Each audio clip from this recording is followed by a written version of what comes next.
We are your home theater and AV questions answered. This is AVRant. Want your home theater or AV question answered by Tom and Rob? Send it to question@avrant.com.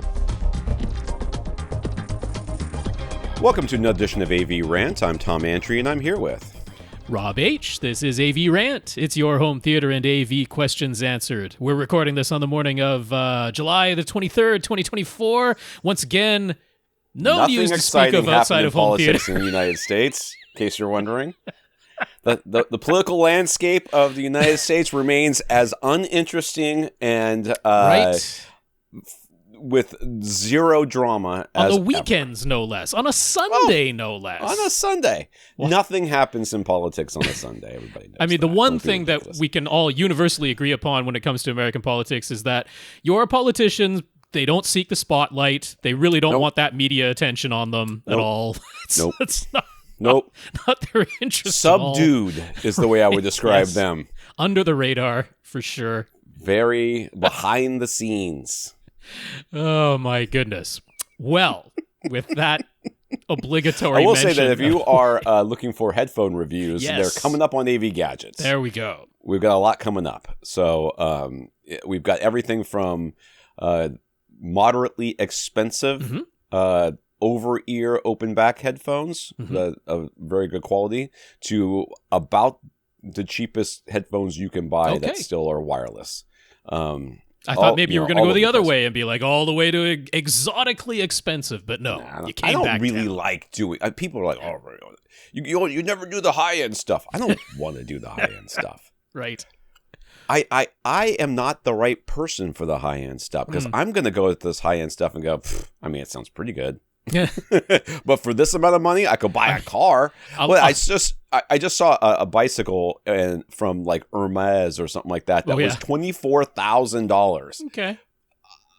There are bikes that are $24,000. Yes. They exist out there, and they look like spaceships, Sure. and they have all the high end stuff on them, and they're crazy full of carbon. This thing looked like it was a department store bike. Okay. I mean, it just looked absolutely garbage. And so, yes, I'm not saying that's what high-end headphones are, but I am saying that if you are going to send me something that's super high-end, you better have something that it makes you way better than everything else, or I mean, like significantly better to justify that price. Or I'm just going to be like, you can get 98% of this performance for 1/10 the price. I mean, and you're not going to like that. If you're talking performance, there are plenty of high dollar, because I don't want to say high end, high dollar headphones where you just play a sweep through those headphones, and that is not a linear sounding sweep. Yeah. There are many high dollar headphones that performance wise are that way, and I would easily take much, much less expensive headphones over them. So not universally. There are some high dollar headphones that are very good that way. But price is no indication when it comes to headphones as far as performance, accurate performance goes. So you're going to see quite a few headphone reviews come out Cool. on AV Gadgets. Like I said, we've got some over-ear stuff. I've got some exercise headphones that I reviewed that sound. I was sincerely floored by the sound quality of these things. Okay. I mean, considering that they're like those headphones that sit outside your ear. Oh, okay. Yeah, You know like kind of what I mean? on the penna of your ear, and the ones that have like the little ear, I don't know, hooks or whatever, and they kind of sit on the outside of your ears. I mean, I was kind of amazed by these. They are quite good, and that review will be coming out soon. So keep your eye. I don't know when, or I would tell you. Okay. Because I haven't finished. I just wrote the review, and I need to let it sit for a couple of days before I edit it and then put it in the publishing queue. But it will be coming out in the next couple of weeks. So look for that on AV Gadgets. Those headphones.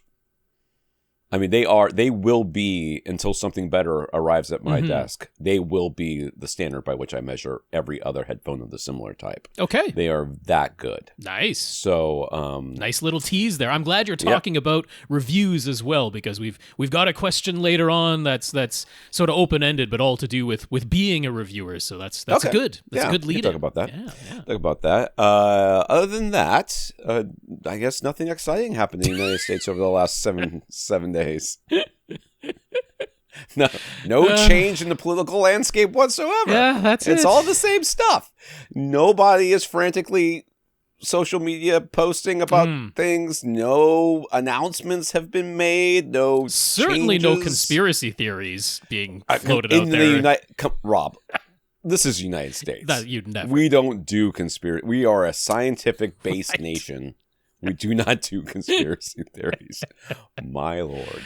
If you can't tell, I mean, that's not the only thing distracting us. Tom was letting me know behind the scenes. There's stuff going on. Yeah, I've got my own drama going on over here too. I'm like, my wife and I are dealing with a lot of let's call them unexpected expenditures of the kind of stuff that you have a what do you call that? Like a backup fund for, you have that. Okay. That backup contingency reserve fund. Yeah, we type have of thing.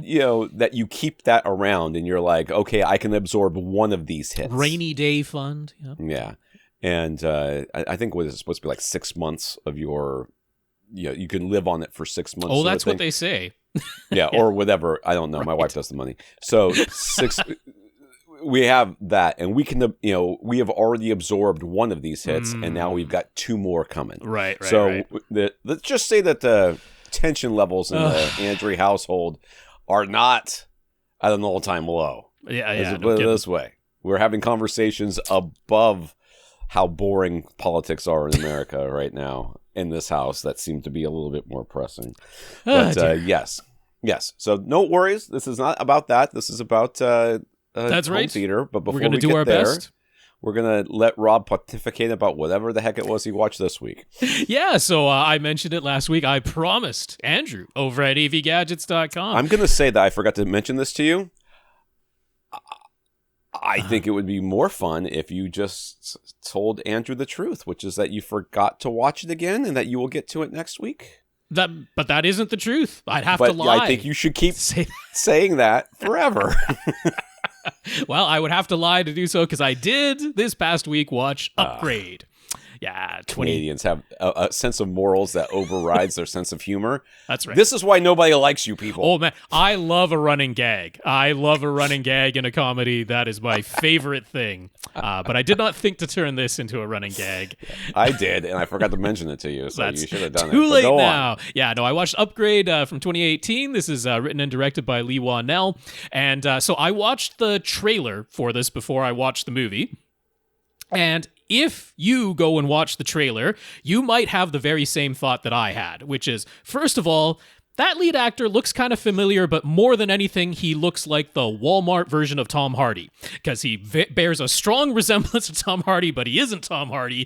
And you're like, okay, so they went out and got a guy who looks like that at a lower price. And then the villain, the main villain that he's physically fighting anyway in this movie, I'm like, man, that guy resembles Jackie Earle Haley, but clearly is not Jackie Earle Haley. And so something in the back of my mind thinks that if this movie had a higher budget, they would have got Tom Hardy and Jackie Earle Haley, because that is who they look like.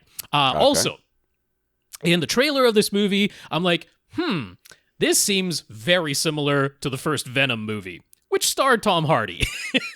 Because it's kind of like, there's a thing inside of the main character's body that now controls his body without him having control over it, and it talks to him inside his head, and no one else can hear the voice inside his head that he's talking to that's controlling his body. And I'm like, that seems like if this movie had a higher budget, it might have been the Venom movie. Because this way, they don't actually have to have the special effects of like the Venom symbiote, but a very similar idea. Now, all of that out of the way, out of the trailer, this movie was better than the first Venom movie in like every conceivable way. Wasn't that great? I'm gonna be honest with you. So I enjoyed the first Venom movie, but this was better. It was better as far as the action choreography goes. It was better as far as the acting goes, and the story had more twists and turns to its plot than Venom did. So I've got to get it a whole lot of credit there. Also, Logan Marshall Green, and honestly everybody in this movie, but him in particular as the lead, a fantastic physical performance. And then, of course, combined with the stunt people that he's working with, and the direction, because got to give it up for the direction as well in all of that. Excellent physical performance, because you really did, particularly through the beginning and middle of this movie, he did a superb job of giving you the sense that he was not in control of his own physical body, that something else was moving his body for him. And then the first major fight scene that goes on is fantastic. It's the standout of this movie because he's giving all the facial expressions of being like, A, I don't know what my body is doing, and B, I don't like what my body is doing, but here's my body doing it as I'm in this fight. And it was a really humorous while also gory and graphic and also very well choreographed fight that went on, and it was a real standout in this movie. They show a couple of clips from it in the trailer because it is such a standout moment. But yeah, really liked that. So I can see why Andrew was very fond of this movie and wanted to recommend it. As far as the overarching plot goes with, what is controlling his body and how he gets into that situation, everything like that, not like the most original thing. We've seen ideas like this before in sort of sci-fi things and that. But it's really mostly about the performance. The direction is really solid. Ends on a downer note. This isn't a comedy, even though there's some funny moments in it. Goes for the this is a tragedy, not a comedy type of story ending in that. But I can definitely highly recommend it. It's a fun movie. The performances are very good. And yes, you might think like I do that all of this seemed like if it had a much bigger budget, they might have gone for other people. But I don't know that it would have turned out better. I think that because everybody kind of knew that they were working on the smaller budget, that they really wanted to give it their all. And the stunt people certainly did. So yeah, that was really good. So I did watch one other movie this week as well, which was Deepwater Horizon. Certainly not a new movie, but I had never seen it before. So yeah, we got Mark Wahlberg starring in this. You got Kate Hudson and Kurt Russell. Definitely a standout performance in this. A lot of this movie sort of rides on Kurt Russell. And then John Malkovich as well. So this is a dramatization of the real life events on the actual Deepwater Horizon oil drilling rig that was off the coast. Spill. Yeah. That was the BP oil gigantic 87 days of oil just gushing out of the pipe that was cut off at the bottom of the off the coast of Louisiana and the Gulf Coast there. So real life story. So, I mean, like all the dramatizations of events like that, I don't know exactly how accurate it was. They did the thing where they show the actual real life footage at the end of the movie where you see the real people who were involved in some of their real life testimony as it was recorded. And they list the names, the men who died in this event. Those types of things. But this had the feeling to me of, like the way Clint Eastwood does his movies where it's very black and white. The blue collar guys are they're the bestest, most solid guys ever, and they care about their jobs and they want to do everything right. And the BP oil corporate overlords, are they evil and they're just tenting their fingers and they're all Mr. Burns and it's all just profit. So there's zero gray area in this movie, and because of that, it's pretty hard to believe that this is genuinely realistic, because it's not like all those blue collar guys on the Deepwater Horizon doing the actual oil drilling. It's like, I'm sure some of them had some skeletons in their closet or something because it's real life. I kind of doubt that they were just the bestest guys ever, A100, always wanting to do the right thing, and that the BP oil guys were just pure evil. But that is the way this movie is depicted. But that characterization aside, two things stood out really positively to me in this movie. First of all, once the action gets going, I mean, it is non-stop, breathless, wall-to-wall, and very, very effective. I mean, I was quite literally holding my breath at moments. It gets your heart rate going. The effects in this movie are excellent. This is a home theater movie. It is worthy of going full blast, full reference volume in their home theater. It will not disappoint on those grounds. And the second thing I really, really liked in this movie was all the pocket dialogue. The pocket dialogue is stuff where it's just the characters having what is supposed to be like normal real-life conversations in the background. It is not the primary dialogue, telling you the plot. It's just the background chatter that you overhear as characters are walking by. Your main characters are walking by and two people are chatting in the background. All of that pocket dialogue has people who write that is scripted. It's not like the actors are improvising all of that on the set. And I thought the pocket dialogue in this movie, interestingly enough, was like really, really well done.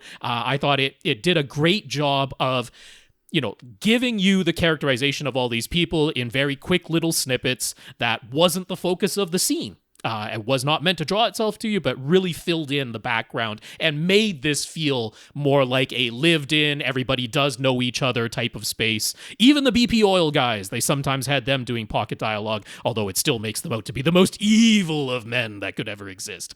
Overall, it's certainly a home theater watch. It's well worth that. I wouldn't go for it looking for it to be a documentary, because it absolutely is not. It's hard to call it entertaining because it's such a horrific event that went on. But it is well done. It is well made, and I can certainly give it a thumbs up on the grounds that I mentioned. So what did Tom watch? Yeah. I didn't watch anything. We just kept up with the end of the Tour de France. 3 weeks of cycling is nuts. Okay. First of all, it's, for the love of God, don't ever try to watch the Tour de France as a whole. The whole thing. Oh, just end to end? It's 20. It's 4 to 6 hours a day of cycling with 20 days out of 3 weeks. Right. 2 rest days. Wow. It's nuts. The 20 to 40 minute extended highlights is more than enough for most people. Yeah, I mean, the vast majority of time, it's a whole bunch of people cycling with not a ton of drama going on the vast majority of time. And they just wait until you go to the bathroom for them to crash, which is the only thing that you're really watching for. That's awful. Shouldn't be. But why do people watch NASCAR? I honestly don't know. I assume it's for the crashes. Maybe there's something else that happens, but I kind of think it's for the crashes. But yeah, that's pretty much all we watched this week. That and a little bit of other Olympic-based things. We're kind of getting ramped up for the Olympics around here. Yeah, that is coming right around the corner here. We did watch a special, and I don't know how old it is. It looked like it was old, about doping. For and I don't have the link or anything. I just thought of it just a second that we had watched it, and it's very interesting to think that we all kind of talk about how could these athletes do these things and blah blah blah, and this guy who was being interviewed, who had gotten busted for basically providing a bunch of drugs during the 80s and 90s, he was like, listen, not only is it easy to do, even today, there's lots of loopholes to get past it, but remain competitive, you almost have to. Not almost, you have to. You have to. There is no not doping in some way, which is depressing. I really, I really don't want to think that that's the case. If you remember the Olympics where they had the shark suits, which was, I was in the dolphin suits, they called them here. Yeah. Yeah. So basically they had the special suits, which made them fast. I mean, and they broke records left and right. And now, did. Now those have been banned because they were very expensive and not every team could afford them. And it was a big kind of to do, and now those records are kind of put to the side, and every time they figure out that somebody was doping, they're like, they have to decide what they're going to do with those world records. And to me that tarnishes the whole thing. And there is no reason in my mind that should be part of this whole, I mean, well, I'm sure in the Tour de France, because there are so many competitors that there probably are many in that race who are not doing doping, but they're all in the middle or the back, and you don't know their names, and they never get any coverage. And well, there are teams too whose whole stance is we are clean. That is the whole thing. We are a clean team. We will never do anything like that. Which I couldn't even tell you what the team's name is. I think it's the F Education, but I could be wrong. So and even then, how many times have we heard somebody say, "Oh yes, our whole thing is we're other than forged." Entirely removing all of our blood, oxygenating it, and putting it back in. We don't do anything weird. We don't do anything wrong. So, but the one takeaway I got, and I got a lot of takeaways, but one big takeaway I got from that interview with the doping guy was, given the option, if they knew that the playing field was level, these athletes would all prefer not to.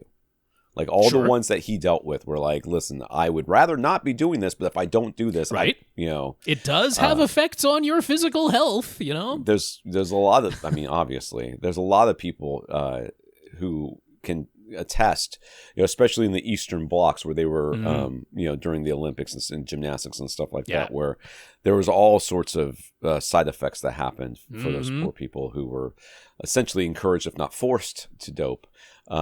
And to me, it just takes away a lot of the shine off of watching the Olympics when you have to sit there and wonder the entire time, I wonder if they're doping. I wonder if they're doing this. Yeah. Well, there's been the suggestion, right? Just like be open about it, have two different sets, have the completely clean, no weird stuff going on, and then have the let's just experiment with science and see what human bodies can be pushed to do.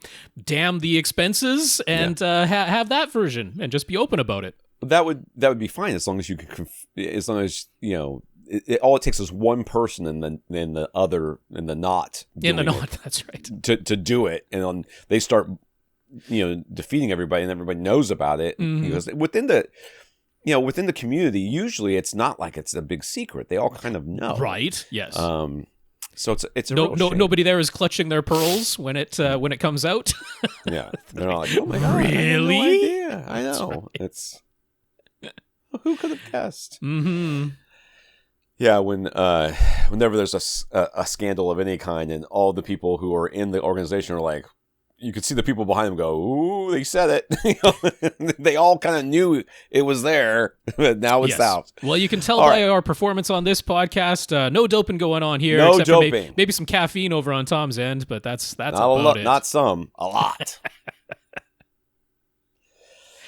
All right, we do want to start this. Let's get the podcast started. Yes. It's the AVRant, the podcast that answers your home theater and AV questions. To get your questions answered, all you have to do is ask us by emailing us at question@avrant.com. You go to the website, find our show notes, our Flickr album, so you can follow along with our pictures, the audio, older episodes, the whole 9 yards. Can find us at facebook.com/AVRant podcast, youtube.com/AVRant. Contact Rob directly, rob@avrant.com is social medias at First Reflect. I am Tom at AVRant.com. And I really do the social medias. Do you ever look at that Tom at AVRant.com email address? I haven't recently. I'll be honest with you. It's because it's on my computer, and I'm going to open it right now. Because am I getting a bunch of email that I need to know about? No. I just mean it's. No, I do. We mention it every week. What if somebody did reach out to you? I wouldn't know about it. I wouldn't know to alert you if somebody reached out to you. Honestly, I do look at it. But I'm looking at it right now, and it's just ads from places I've ordered from. Sure. Spam about my website that they can fix it for me. Gotcha. Really? Yeah. Fix the tomandry.com website for me. Good luck with that. No kidding. Thank our listeners of the week. To become a listener of the week, you support the podcast in some way. One of the ways you can do that is go to avrant.com, click on the Buy Us a Cup of Coffee link, and send us a PayPal donation. You can also go to patreon.com/AVRant podcast to sign up to become a monthly contributor.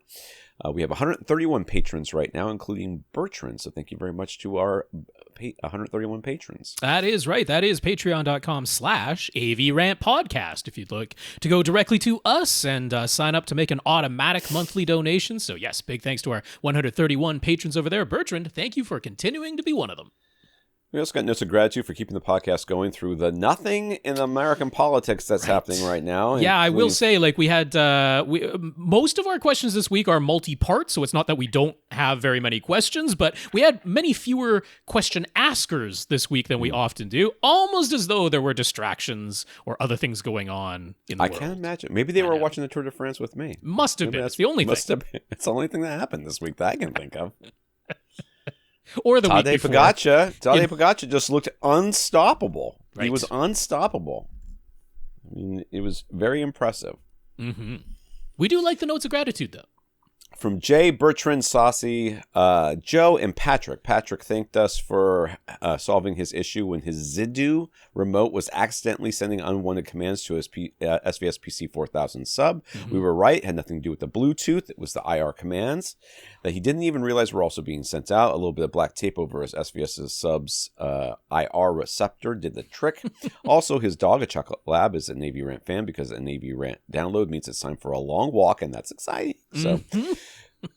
Thank you, Jay, Bertrand, Sasi, Joe, and Patrick for thanking us. That's right. I'll say those names one more time. Jay, Bertrand, Sasi, Joe, and Patrick. Thank you so much for your notes of gratitude and encouragement. They are definitely appreciated right now. And a big, big thank you to everybody who continues to listen and send in your questions.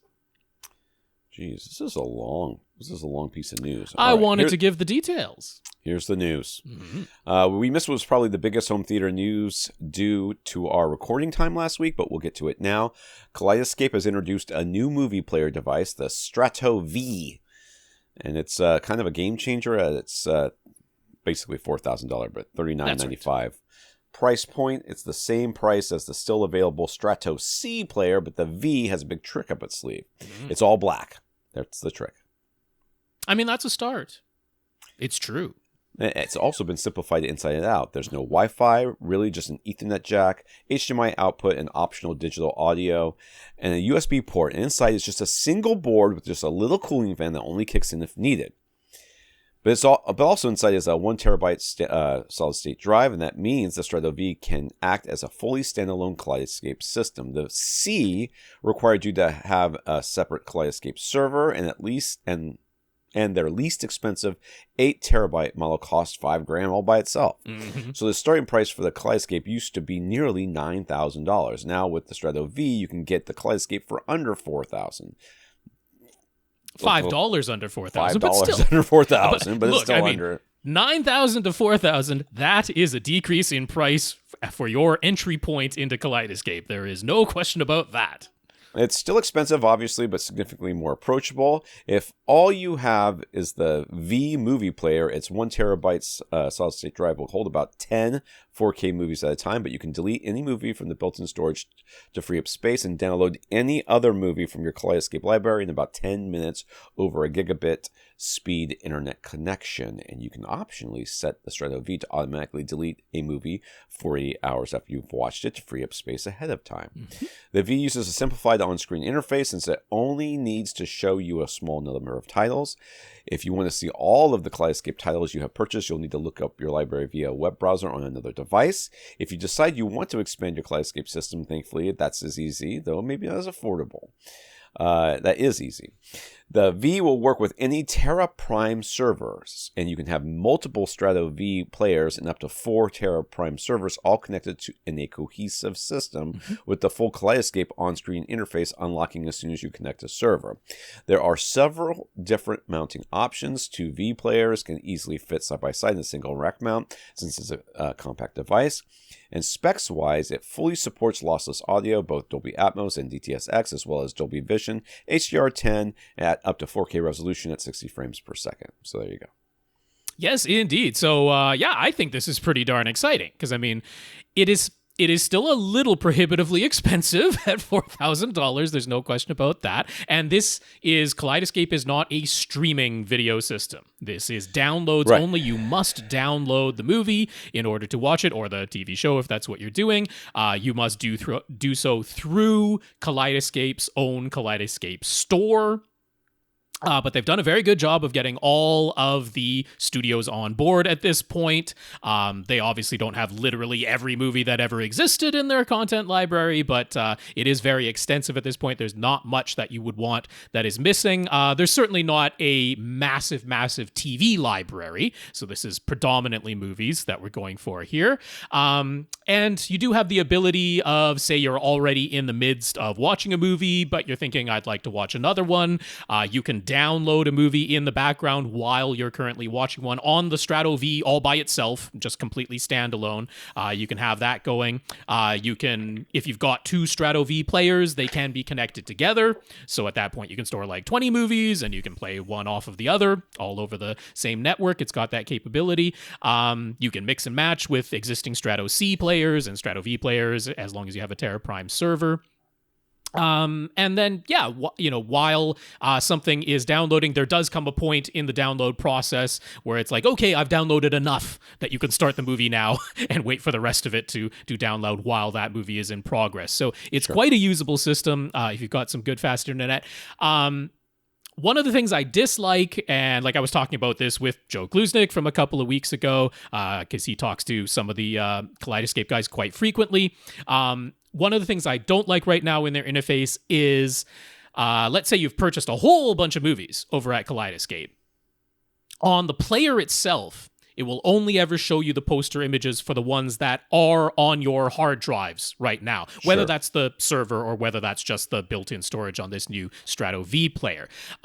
They don't show you your entire library of everything that you've purchased with some kind of indication that, hey, you own this title, but you'll need to download it before you can watch it.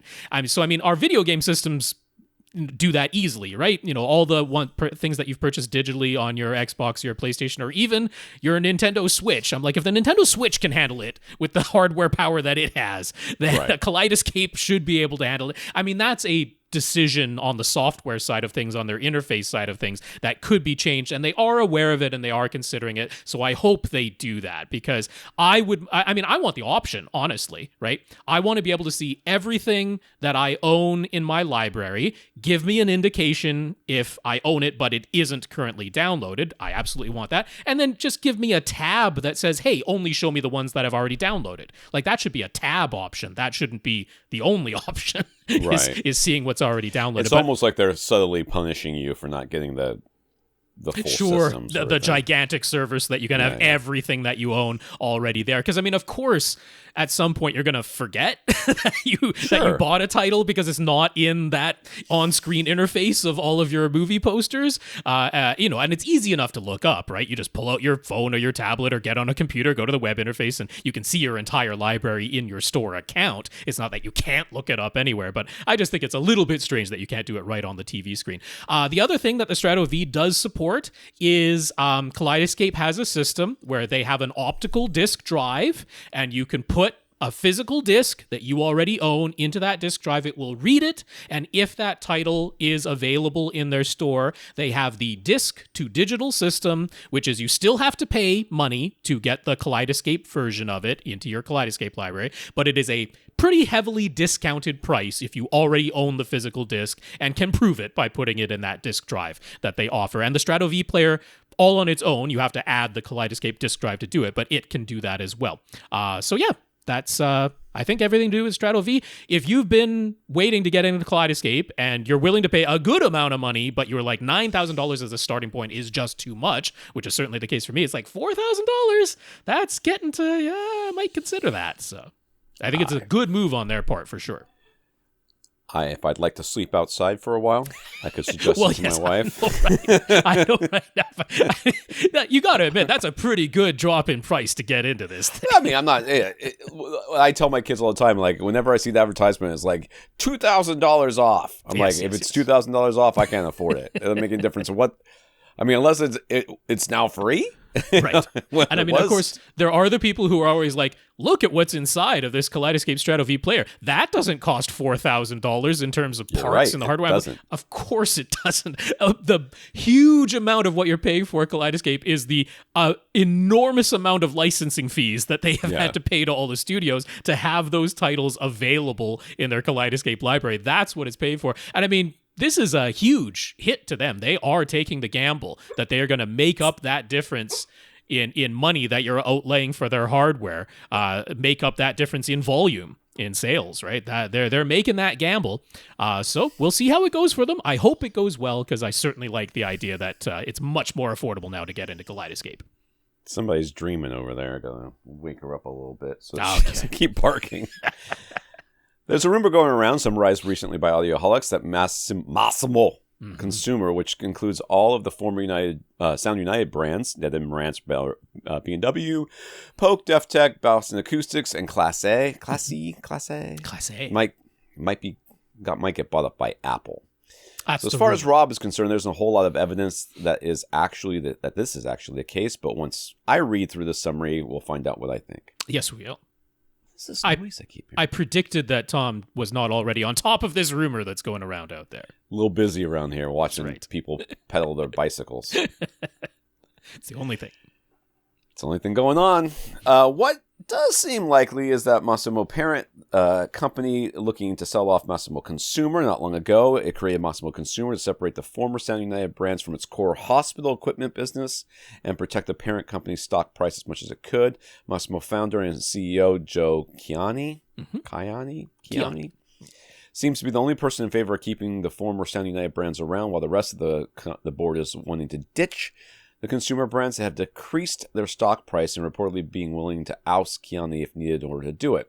So the reports that Massimo is looking to sell off Massimo Consumer seem credible, but why would that mean Apple is the buyer? Yeah. So on the one hand, anytime almost any company is up for sale, someone suggests that Apple might buy them, seemingly just because Apple has so much money. But so they could technically buy right? literally anything they wanted. They have enough money they could literally buy every Hollywood studio just on a whim if they wanted to. They have that much cash on hand. They wouldn't even have to sell any stock to buy every Hollywood studio in existence. So they have that kind of money. So yes, when anything tech related is up for sale, they're like, well, Apple could buy it. I'm like, yeah, they could. Why would they, though? But in this particular case, Massimo and Apple do have a relationship, a contentious one. Yeah. Massimo, the hospital equipment company, successfully sued Apple and defended their patent of a blood oximeter technology that Apple used in their Apple Watches. Apple was briefly forced to halt sales of Apple Watches that used the sensor and was only able to bring affected Apple Watch models back to market after deactivating it. So the speculation is that Apple wants to buy some part of Massimo out of spite? Seems like that's the only thing this rumor is based on. When the incel internet decides, like, this makes sense to me. I'm like, well, you are not a rational human being and cannot be trusted. If your judgment was such, then you would not be the person you are, and you would not be on the forums you are in, and you would not be posting what you just posted to Reddit. Right. It honestly just seems like wild internet speculation that doesn't make any sense. Buying Massimo Consumer wouldn't have anything to do with the hospital equipment and patent side of things. Yeah. Which is like, here, we hate you so much, we're going to give you a bunch of money for something you don't want anymore. Right. And it would actually be helping Massimo as far as everyone at Massimo, except their CEO, seems to think. The potential benefits to Apple seem negligible, so we probably wouldn't put much stock in this particular home theater-related rumor, but we do have some concern about the future of the former Sound United brand, since there is definitely evidence that their current parent company is not in it for the long haul.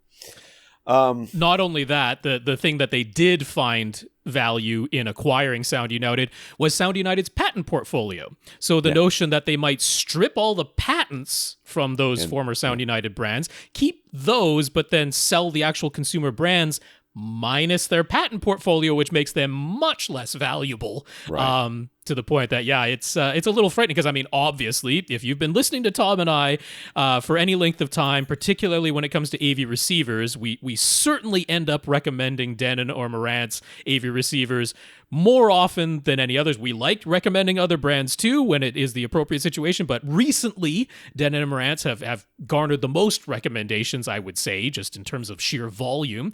We like the feature set that they're offering on their current lineup, but it's been a little while. They haven't updated that lineup in a little while. There haven't been much rumblings about them doing so. Not that I really know exactly what they would need to add feature-wise at this point. There's nothing hugely compelling that needs to be added to them right now. But yeah, it's just it gives me a little bit of that scared feeling in the back of my mind that these companies might not look so promising in the near future.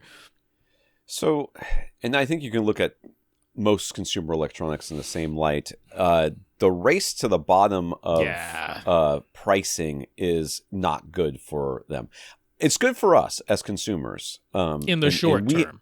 We have been enjoying, I think, prices that don't make any dang sense. Right. Like TVs don't make any sense in the prices that we have on TVs. But even AV receivers, when I bought my first AV receiver, like a good AV receiver that had, let's call it mid-level. It wasn't like top of the line, but it wasn't entry level, and it had all the features that an enthusiast cared about. Cost about $1,000. Yeah, that was a Denon 3805 or 3508, whatever it was, 3805, I think it was.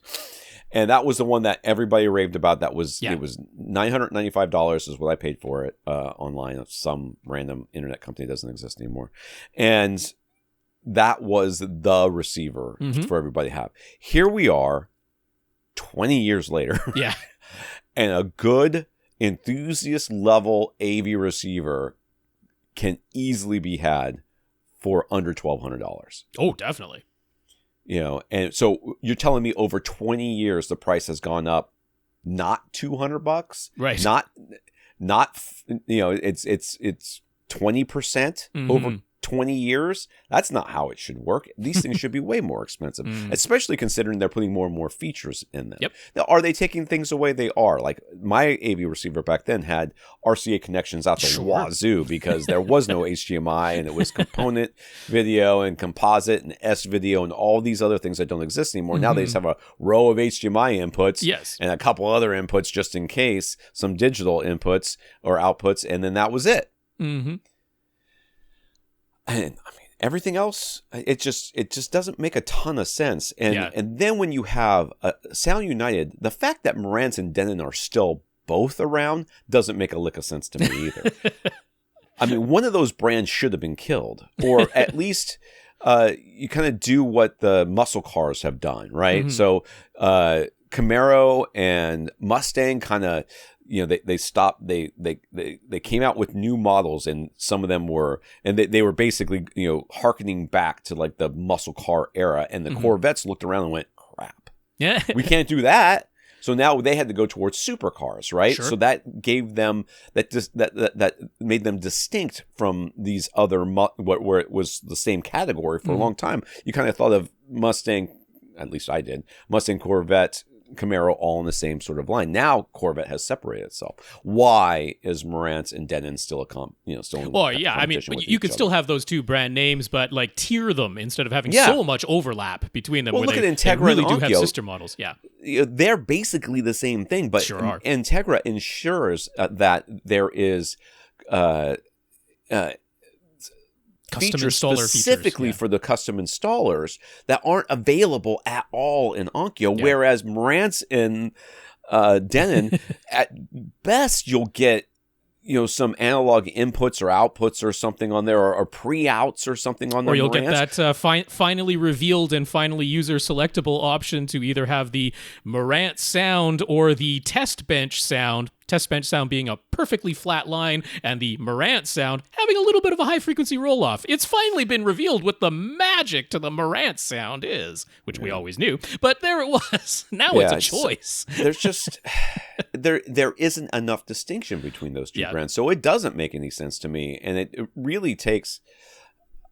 I mean, I'm sure they find a reason for it. They might look at the sales and go, people still have a lot of brand loyalty towards Marantz. So, we sell enough of them that we should keep them around. But clearly, I can see how AV receivers in particular are just a loss leader. They really, they just don't make any money. It's not making what the hospital equipment makes. I mean, strangely, I don't know, but I'm like, at this moment in time, I'm like, is the best outcome of all of this that the board of Masimo gets together, they fire Joe Chiani, and he's like, well, I have enough as an individual to actually just run off and run Masimo Consumer, Sound United, all on my own. Because like the thing is, all along, he as an individual has been like, I am an audiophile. I'm a home theater nut. I love these brands. I wanted to own these brands, and I got these brands under the company that I founded. Like, there's been nothing that Joe Kiani has ever said as an individual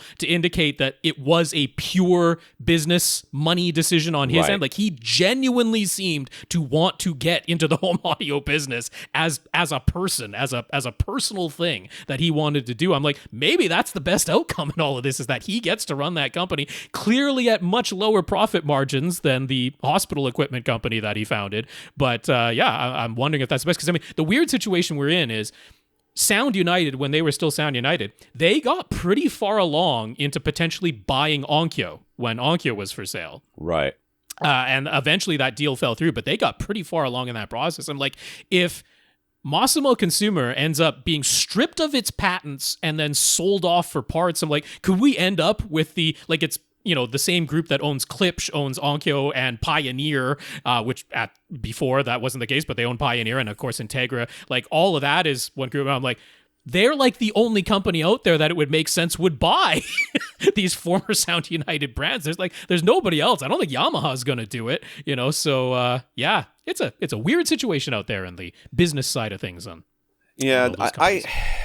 It's not like I want to see less competition out there. No, that is God, definitely not the case. No. I certainly want to see a lot of competition, or at least enough competition to keep prices in check, because it's hard enough in this hobby to justify get these purchases without suddenly having everything double in price overnight, which certainly could be the case. But at the same time, there's just too many brands. And there's not enough distinction between them. There's not enough reason to buy one over the other. At least make your product different in some way. Yeah, but I mean, like, I don't want to get to where, like, the only multi-channel pre-pros and AV receivers you can buy are like Storm Audio and Trinov. Like, those are great products, but I don't want that to be I don't want it to be Soundbar or Trinov, and there's nothing in between, because like that is not where I want home theater to go. I don't like that idea of the future. And the reality is that we have seen small companies. And these are not really small companies, but small companies in comparison to Denon Marantz and these other, the other big Onkyo, the other big names that are out there, try to put out processors. Yeah, Emotiva, and it has. They're still doing it. I mean, they are light years behind what Denon and still don't have HDMI 2.1. That's been a while. I mean, they're so far behind everything else that we don't need this to become like all the big companies pull out. Yeah. And then, because then we really will be stuck with nothing. That's the part anything. that scares me. Yeah, for sure. Yeah. All right, comments. Dazz, he heard Chris and us lamenting the discontinuation of both the Sonnet's Mag Series in-ceiling speakers and their retrofit back cans and the metal back cans that used to be available for Monoprice's Alpha Series in-ceiling speakers. Chris was looking at low-cost alternatives, and since he has the necessary skills to build his own backer boxes if needed, but not the time, Chris also mentioned that he has a drop tile ceiling. He was wondering what he should do to support the extra weight of the in-ceiling speakers. Well, back in 2020, Dazz was facing almost the exact situation. He got some RBH A615 in-ceiling speakers and wanted to mount them in his drop tile ceiling, but RBH's own rear enclosure seemed unreasonably expensive.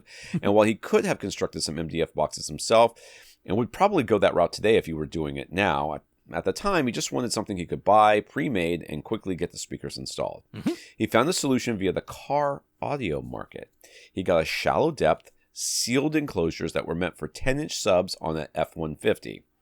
They do make a couple of F-150s.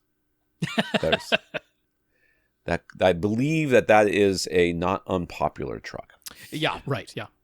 A local car audio shop nearby had them on hand for cheap, and they already had speaker wire clips and thin carpet exterior finish ready to go, so we snapped them up. Naturally, the cutout for the 10-inch driver was too large for a 6.5-inch in-ceiling speakers, but he needed something to support them in his drop tile ceiling anyway, so Dazz got some 2x2 squares of 2 foot by 2 foot squares of 1.5-inch plywood. He covered those just half-inch plywood. Yeah. I'm sorry, half-inch plywoods. He covered those with the existing ceiling tiles, cut the correct diameter holes in both the ceiling tiles and the half-inch plywood, secured the car subwoofer enclosures to the back and installed all of that into the T-bars of his drop ceiling. So there's going to be pictures. Yep. Go to the Flickr album, or you can visit us on YouTube, which I don't remember if I mentioned at the top of this. Whatever. So you'll see this enclosure, which is, I mean, it's carpeted. It's exactly what you expect a thing to look like for the subwoofer box in a car. Which is there two of them? Yeah. This one, since I think it's just meant to go in the bed of the truck, maybe. So it actually had like a connecting bar between two of these enclosures, which Dazz just trimmed, just cut that off. Okay, yeah. So that's not part of the enclosure. That's just a.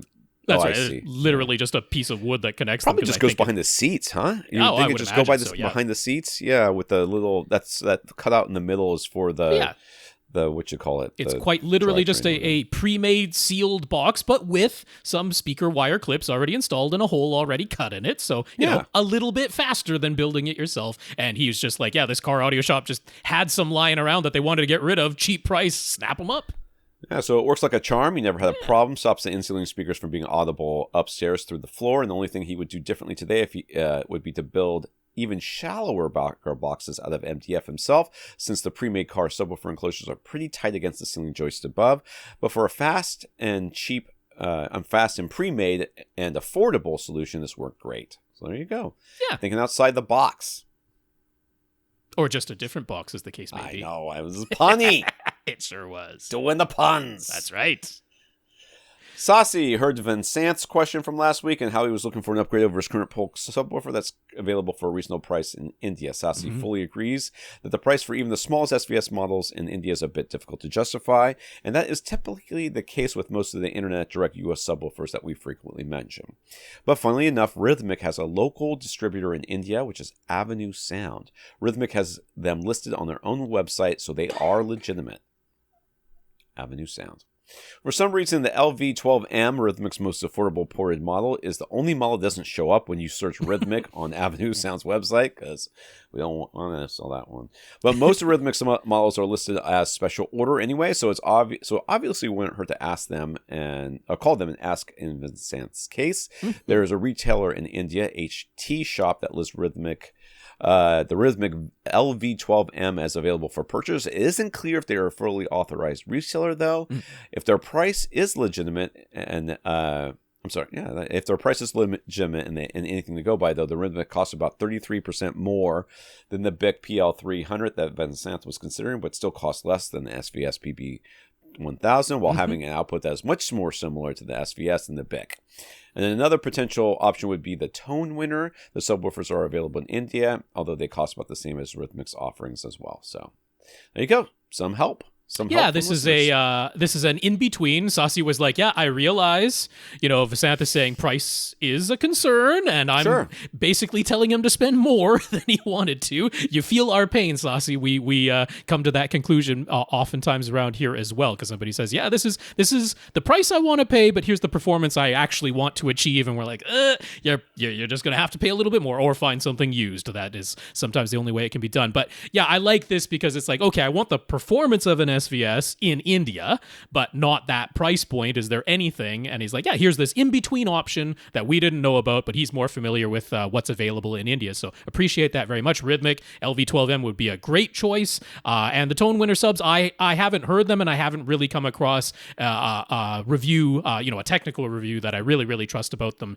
just yet. But there's nothing about their designs. And I mean, behind Tone Winner is Jade Designs, so it's not like they don't know how to make amplifiers and subwoofers and things like that. It's not some completely fly-by-night company that we have zero familiarity with or reason to distrust them. So, those are great mentions and great options, and thank you so much. Well, hopefully Vincent is listening and we'll know about them now.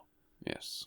So we got some questions here. Max loves his finished attic home theater, but he has never done trying to improve it further, so he'd like our thoughts on a few ideas. Yeah. He's currently using a 98-inch TCL R754 TV, a Denon X3800H receiver, and Polk LSI series speakers all around, with a pair of Sony SSC upfiring Atmos modules. He's got an SVS PB12 NSD and a PB2000 subs managed by a mini DSP 2x4 HD or Pro bass shakers powered by a Crown XLS 1002 amp and lots of thick DIY absorption. And this is an A-frame situation. So that's right. A big angled wall behind him with a cutout for a window behind him as well. And this window on the right. But, I mean, it's pretty... It's a little bit tough to discern in the photo, but behind his couch that he sits on, there's like this black mass back there. That is all just insulation covered with some black cloth. So the entire area behind his couch is like a gigantic bass trap. Oh, it's what that black thing is? Yeah, I thought that was a shadow. Nope. That is a cloth covering just a pile of insulation filling up the whole cavity behind his couch there. But yeah, he's also got panels on his sidewalls, panels in the dormer cutout above his couch there up on the ceiling. So yes, this is a treated room. For sure. So I won't have to say all that. So when an SVS Prime elevation speakers went on sale, he grabbed a pair. He isn't exactly sure where to mount them yet, and since the ceiling in his room is such an irregular shape, it isn't immediately obvious where he should mount them. What do we suggest? Should they just go high up on his front wall with the beam running left to right along the roof apex, potentially block some of their sound? Should he maybe mount them to the underside or near the side of the apex beam itself? And since he prefers to experiment before making his final decision, do we have any suggestions for temporarily placing the prime elevation speakers in a way that wouldn't leave any marks on anything? He saw a suggestion for a way to use microphone stands with some additional extension poles, but any options we're aware of. The SVS speakers are not that heavy, but I don't know about microphone stands, I'll be honest with you. So there's a beam that goes at the apex of his roof, but it's way in front of him. Sure. As far as front of his couch. And the roof over his head is angled so that quite the low part steeply is behind him. Yeah, maybe like 40, maybe even more than 45 degrees. The low part's behind him and goes up to this apex beam that goes parallel to the front of the TV, just barely in front of the TV. I mean, maybe almost directly above the TV. Pretty close. Pretty close. So where should you put the elevation speakers? This is not an easy question, I'll be honest with you. The upward firing modules are of marginal effectiveness generally. Sure. I really don't think they are actually bouncing their sound off of this ceiling. Well, again, let's remember the way these things work is that they are the sound they have to be very, very well placed so that the sound that is direct, of which there will be some, and the sound that is bounced, of which there will be some, even on this weirdly shaped ceiling, that will still get there eventually. Sure. Arrive at the right time so that it tricks your ear or your brain into thinking that the sounds are coming from overhead. The chances of this happening in this situation, especially since he just placed them on top of his front speakers and hoped, is exceedingly small. Yes, I vastly prefer the idea of speakers that are physically above you in this setup. No question about that. So, I mean, everyone knows my position on front height speakers, which is they really don't do anything. But, I mean, they do something. Mine do something. I hear them occasionally. But I agree they are maybe the least noticeable speakers in a system. So my suggestion here would be to place them high on the wall in front of you, just like front height speakers. Yeah, like on the TV wall, high up on the TV wall. Yeah. That's right. And then I hate to say this, but I would take those Atmos modules and maybe put them behind your couch. He's got an idea that's actually going to be coming up next. So that's kind of so that you have front heights and rear heights, but they're not going to be very high heights, right? Sort of thing. There is no reason that you can't take, and I wrote an article about this. There's no reason you can't take one of these Atmos modules and just physically mount it to the ceiling. That's right, and you can do that here. The problem is that they are really not going to be on the ceiling because it's so close to your head. They're basically going to be firing directly into your ear. Yeah, I mean, focusing on the SVS Prime elevations that he purchased first and wants to use as his primary top front height sort of position. I agree. I mean, there's not much question in my mind that I would mount those on the TV wall in front of you, high up. I'm really not concerned about their sound like hitting the roof beam and not making it to your ears. Like that just doesn't happen. It's not like that roof beam, even if you mount it so that the tweeter, like a laser beam that came straight out of the tweeter would like hit the roof beam rather than, just clearing the bottom of it, or lowering the speakers just enough on that front wall so that a laser beam would just clear the, like, even if you put the prime elevation speakers as close to the ceiling on that front wall as you possibly can, and a laser beam coming out of their tweeters would hit that roof beam, I'm still not worried about the sound from those front height speakers not making it to your couch, because it isn't a laser beam. It's not even a cone. It's a full hemisphere of sound that's coming out of that tweeter. That sound is going to reach your ears, and I'm not even particularly worried about the clearance from that beam under any circumstances, because isn't the tweeter on the prime elevations, when you have it angled so the face is like angling down, the tweeter's on the bottom of that prime elevation, isn't it? It's not on the top of that prime elevation when they're angled that way, when they're positioned that way. So I don't see any scenario where putting the front height speakers, the prime elevation speakers, on your front wall isn't the way that I would go in this case. That's what I would do for those. Yes. I would not worry about that beam one iota. Yeah. Since he could potentially repurpose those Sony Atmos modules now, any thoughts on how he might be able to position them as top rears? You're not going to like what I say, by the way. Okay. I don't think that anybody is, but I'm going to say it anyways. There's a steep slope on the roof and the space for the dormer, but directly behind the seats. Any speakers placed within the dormer would basically only work for the primary middle seat, but that would be okay. What do we think? Okay. So, I want to hear Tom's idea on this. Yeah, I think you should put them on top of your rear speakers that you have back there, the surround backs. Okay, and facing back into the wall.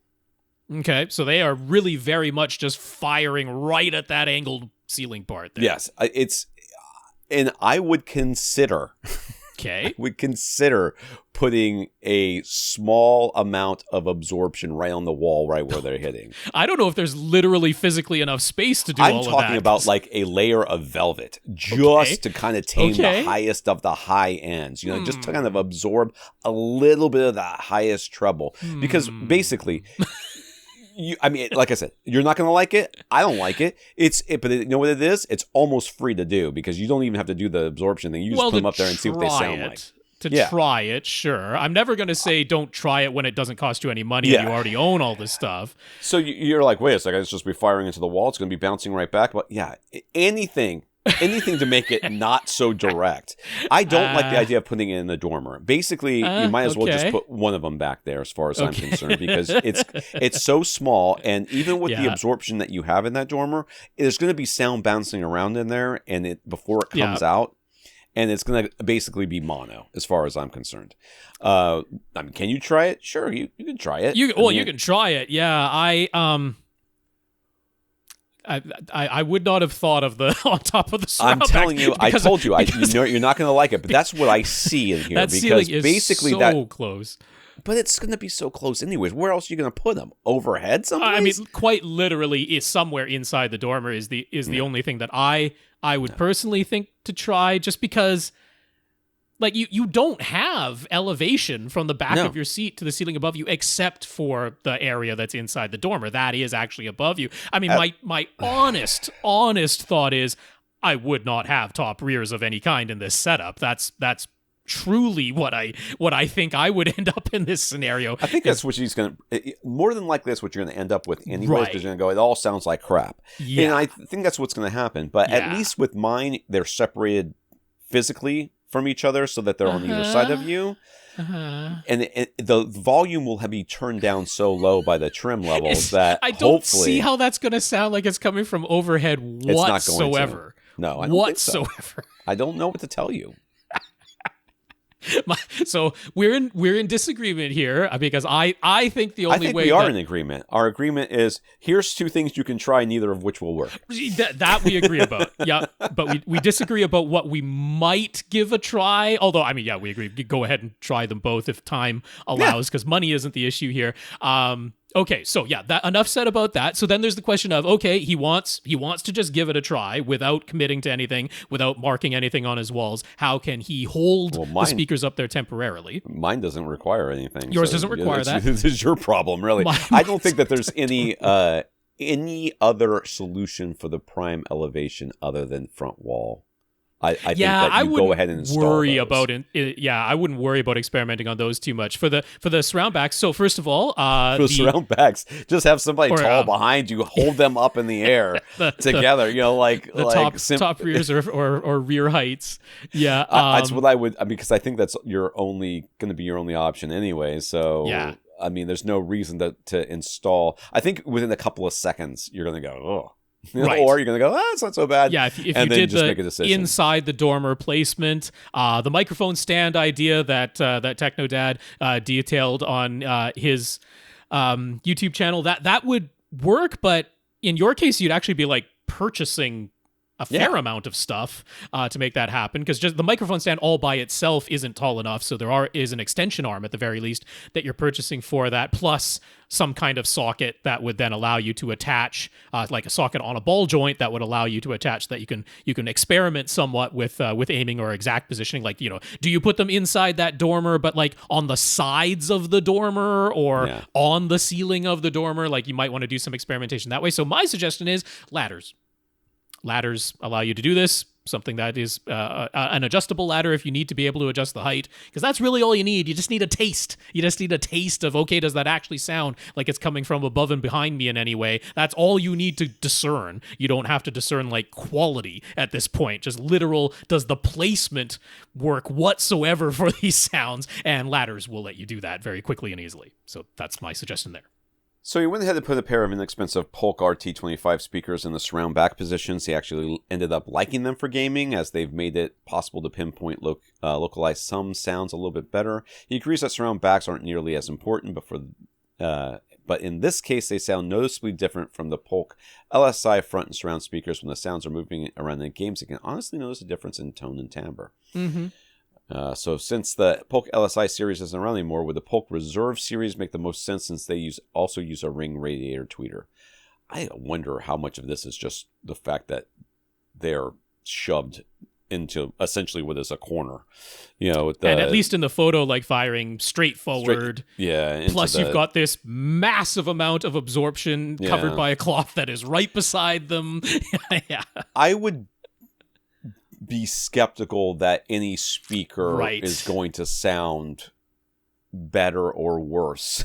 I hesitate very strongly, because the Reserve speakers, while not crazy expensive, are not cheap. They're not Polk's. They're not quite Polk's flagship, but they're up there. Also, Polk has changed their sound fairly significantly once they got purchased by Sound United, and enough time passed that it was Sound United speaker engineers who were tuning the sound on the Polk speakers as opposed to the original Polk team. The sound timbre between the LSI series and the Reserve series, that's not a perfect timbre match. The Reserve series are considerably more linear than the LSI series used to be. The LSI series were excellent demo speakers, because you could listen to them very briefly on the store. It's kind of like how Klipsch immediately stands out, right? You do a store demo and Klipsch just sounds immediately different from other speakers, and so did the LSIs. The LSIs sounded very, very vivid. If you were like, whoa, it was like cranking up the color saturation on a TV. Maybe not necessarily accurate, but you kind of love it immediately because it's so vivid and stands out. The Reserve series are considerably more linear and neutral with their new design. So yes, similar driver topology, but I wouldn't expect that in a blind comparison, switching directly between LSI and Reserve, that you wouldn't be able to tell them apart. I think you would be able to tell them apart in a blind comparison. Sure. So I hesitate very strongly to tell you to spend that much money for your surround back speakers. If anything, if there's any way to experiment with placement a little bit, that's what I would do before spending any money here. Yeah. Okay. He might do it anyway, but that's my honest feeling. I'm not going to tell it any different. It's hard. I know everyone's like, oh, well, guys always say that you need to get a bunch of room treatments in order to make sure that you take the room out of the equation and everything else. Even in the room such as this one, which is heavily treated, and I think not inappropriately heavily treated. No. It is heavily treated, more so than I would recommend most rooms, but it also has significant audio challenges. That's right. That dormer behind there is just strange like shape. Echo This chamber. is not a rectangle. Yeah. So I think it's appropriately treated, and I think that it's got enough treatments, but at the same time, you can still take a speaker and put it in such a location as to make it so that it's hamstrung to a certain. Actually, you know what I would maybe suggest, again, because you're willing to experiment, and what I'm going to suggest won't cost you any money. Try taking like one of the surround speakers, one of your LSI speakers, put it in the surround back position. Like closest to the other LSI speakers. So like you have two LSI speakers on the right-hand side of your room, a surround right and a surround back right that are both the LSI. And then if you want to, like take the two other less expensive speakers that you have currently as your surround back pair and put both of them on the left-hand side, or vice versa, or whatever.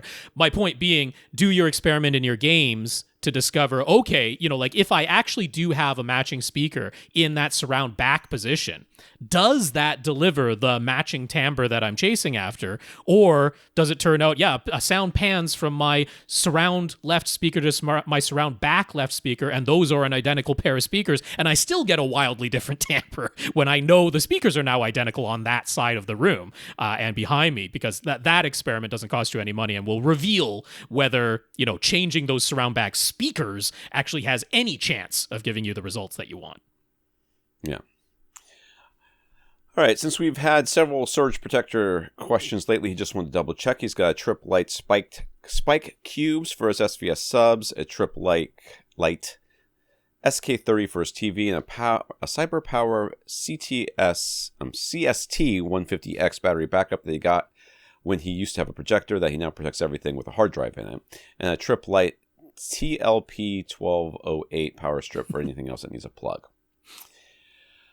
Very easy to say things. I know. All of the Trip Light products say they let through the full 15 amps from the wall, while the CyberPower battery backup says it lets through 12. For his Denon X3800H and Crown Amp, he recently picked up a Furman Elite 15i. He likes that it provides non-sacrificial surge protection, which is something we talked about recently, and it says it lets through the full 15 amps. So anything at all we would be concerned about in his setup as far as power protection goes. Also, Cyberlight power protection. I think that's fine. Yeah, there's nothing there that really scared me in any way. No. The little spike cubes, which are like a single outlet surge protector, absolutely nothing else.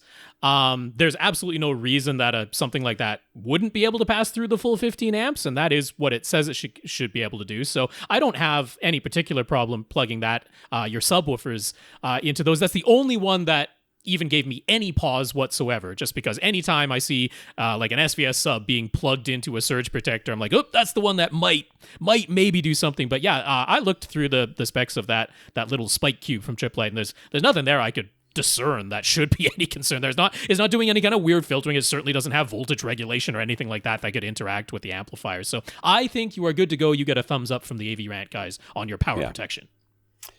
Brad was looking to upgrade and replace his Denon X3500H. I'm guessing you're going to get a 3800 because that's apparently look at you. The one that we're going for.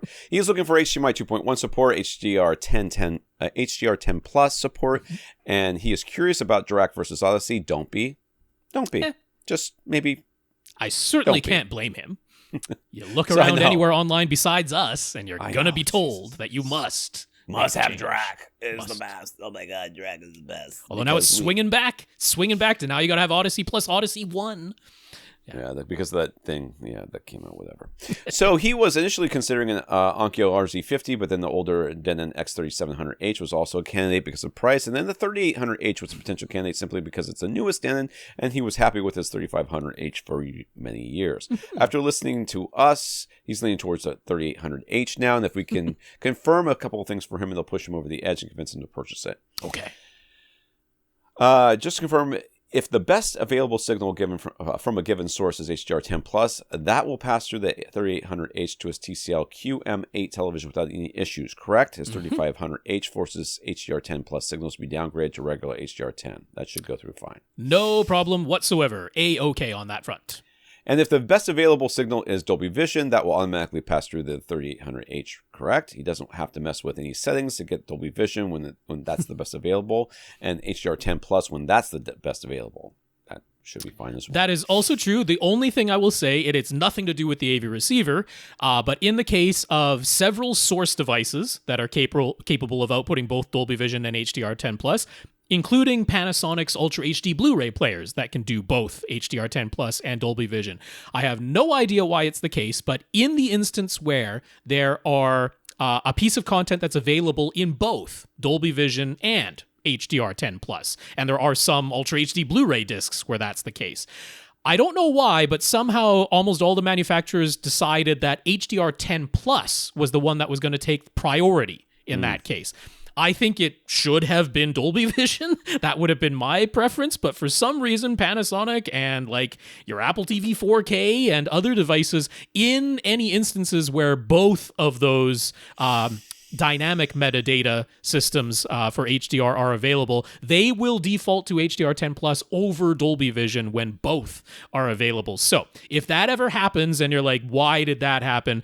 You need to go into the source devices menu and switch off HDR10+, which is always an option in them. Say don't support that one, but still support Dolby Vision, and then Dolby Vision will play instead. So that is not your AV receiver's fault, though. If the only best available is Dolby Vision or HDR10+, then it will go to those, and those will pass through the X3800H, no problem at all. So his Apple TV 4K says it has an HDMI 2.1 output, and his TCL QM8 definitely has two HDMI 2.1 inputs, along with two other HDMI 2.0 inputs. So his 3500H used to be the only HDMI 2.1 device in the signal chain. 2.0 device in the signal chain. That's why was the 3500H, Yeah. One issue that cropped up was the lip sync sometimes being less than perfect. That's just our videos, man. You don't have to worry about that. That's if it's us, inherent. It's inherent to the video. There's no fixing that with us.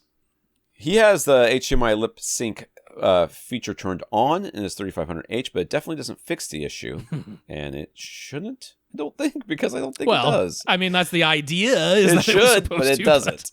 It doesn't. And there's a manual lip sync adjustment you can make in the audio calibration settings of the Apple TV 4K, which helped to get some apps perfectly synchronized, but other apps ended up being more out of sync than ever. So he either has to live with that imperfection or basically do a manual adjustment almost every time, depending on what he's watching. He's kind of hoping is that because the 3500 is HDMI 2.0, while the Apple TV 4K and TCL TV are 2.1, we're getting the 3800 and its HDMI 2.1 ports fix this annoying lip sync issue for him. I wrote an article about this because we talked about it enough on this podcast that I wanted to get it out there. It's basically the solution is to turn the auto lip sync off. I mean, sometimes. Yeah. So, but no, we cannot promise that replacing your X3500H with an X3800H will somehow make every app on your Apple TV 4K now have good lip sync. That is absolutely I don't have any not problems a promise with we it. can make. I'll put it to you this way. Okay. I mean, I've got, what is my receiver? The 4300 sure. is what mine is. Going back a ways, yeah. Which is older than yours, I believe. Yeah. And I have no lip sync issues with the Apple TV 4K.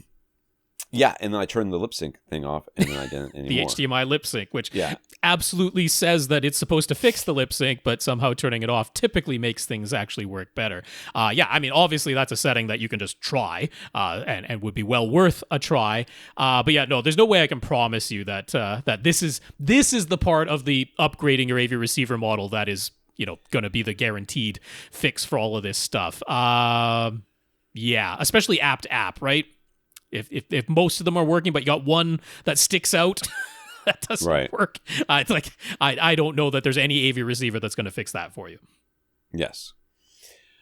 All right. His next question. He has an Brad is his name. It has an AC Infinity cooling fan on top of his AV receiver. It can adjust itself based on temperature, which is fine. But he really like the whole AC Infinity unit to just power on and off along with his AV receiver.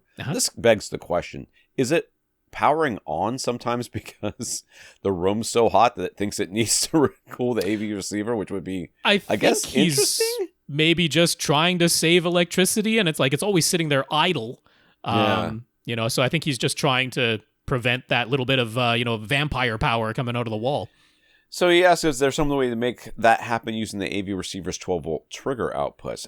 There used to be, and I have an article based about this, there used to be plugs on the back of our AV receiver so that you could plug something into the back of the AV receiver, and then that when the AV receiver powered on, whatever that was plugged in there, it shouldn't be an amplifier. It was usually something. It would be perfect for this. Actually, this little accessory device that doesn't draw a ton of power. They haven't had those in quite some time. So I did write an article that we will link up here about powering on two devices at once. I don't know if Rob wants to talk about it or if he wants me to talk about it or what, because he already linked it in here. I knew it was going to come up. I mean, how could it not? This is absolutely the solution. I mean, we're talking about a switched outlet, like little power strip, one that has... I mean, I don't know if I'm allowed to say this because every time I say this word on YouTube, somehow we get demonetized, but it's a master and word that begins with S that goes along with master.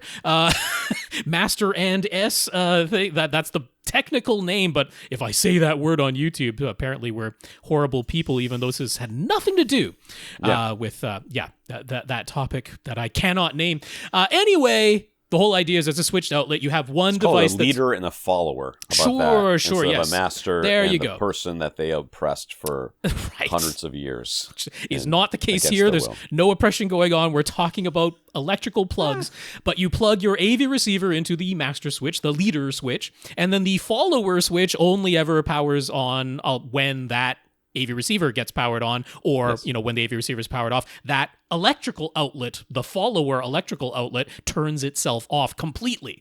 So a switched electrical outlet is absolutely the way that I would solve this issue here. And these are for power tools, and normally they can be. I mean, there are some like APC surge protectors that have that setup. That's absolutely true. You're right. The APC ones will have the triggered out.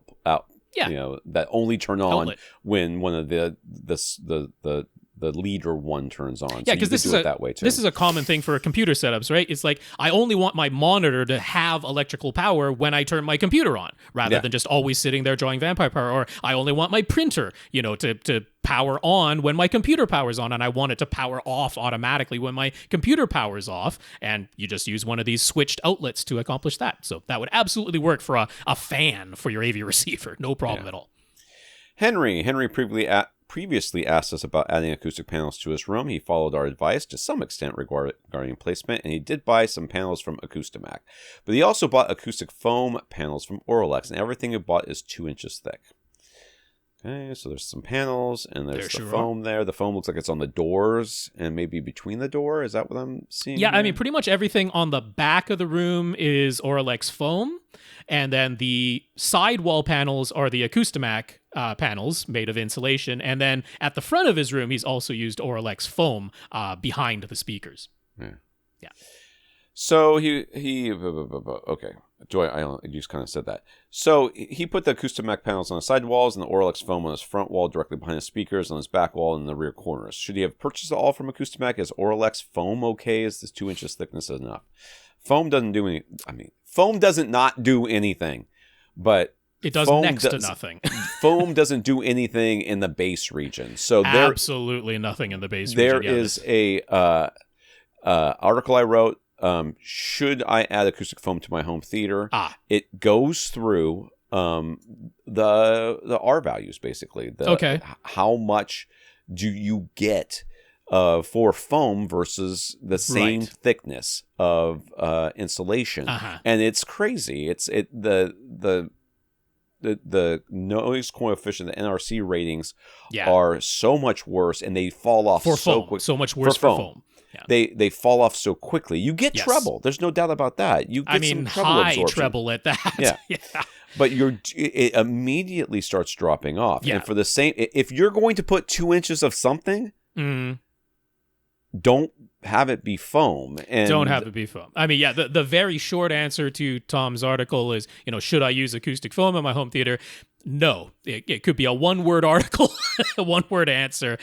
There's almost no situation where I would suggest that you use acoustic foam to acoustically treat your theater, and Auralex's prices are not low. They charge a pretty penny for those foam panels, and they are not what I would recommend be used. I'm sorry, because that's obviously not what you would want to hear from us, but because you spent the money and you already mounted them, so it's bad news. I'm sorry, but I have to give you the honest answer that I would give, and that is it. So I definitely wouldn't have the foam. Furthermore, I would try in every way that is possible to have panels that are thicker than 2 inches. Because 2-inch thick, 2-inch thick foam is almost useless. I mean, I don't want only the high treble being the only thing being attenuated. That's not the problematic part in the room, and it can just make things sound unbalanced and a little weird and like lacking detail. So I wouldn't want that, full stop. If you have 2-inch thick insulation, that's doing some somewhat useful stuff. It's particularly useful if you're able to have an air gap behind it, as much as a 2-inch air gap. That's not optimal for having like sort of linear absorption, but you can have as much as a 2-inch air gap and still be reasonably effective at the frequencies where it's most important. But if it's at all possible, I want more than 2-inch thick panels.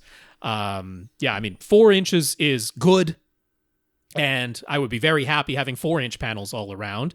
You could have something like 3.5 inches of insulation, since that's a pretty normal thickness that you would have, and then like, a 1/2 inch or a 1-inch air gap, getting you very close to 4 inches thickness in total. That works really, really well at very useful frequencies for you. So I'm sorry it's bad news all around, but that's my honest answer. Yeah, I know. And I think that the reason that people really... there's 2 things about foam that I think people like. First of all, it's usually cut in interesting patterns. Sure. So it's got some. It's just not a big black blob, right? Rectangle on little your bit wall of visual or square. Interest. Yeah, and then it's often marketed as being easy to mount with like a self-adhesive, because it's so lightweight. Tape. Yeah, so they can just kind of stick it to the wall and they don't have to think about it. Sure. And they don't have to try to do the offset that Rob was just talking about with a gap, air gaps, and all this other nonsense. And I get it. I wish somebody would make acoustic foam that worked as good as... or better than GIK does have some panels that are acoustic foam, but GIK, being an accurate company, they warn you. They're like, here's the frequency range where these work. It's like 3 kilohertz and up, and even at 3 kilohertz, it's not doing much. So they're not lying about it, but they are offering foam. So, that's I wish it could be happier news, but it isn't. Yeah, sorry.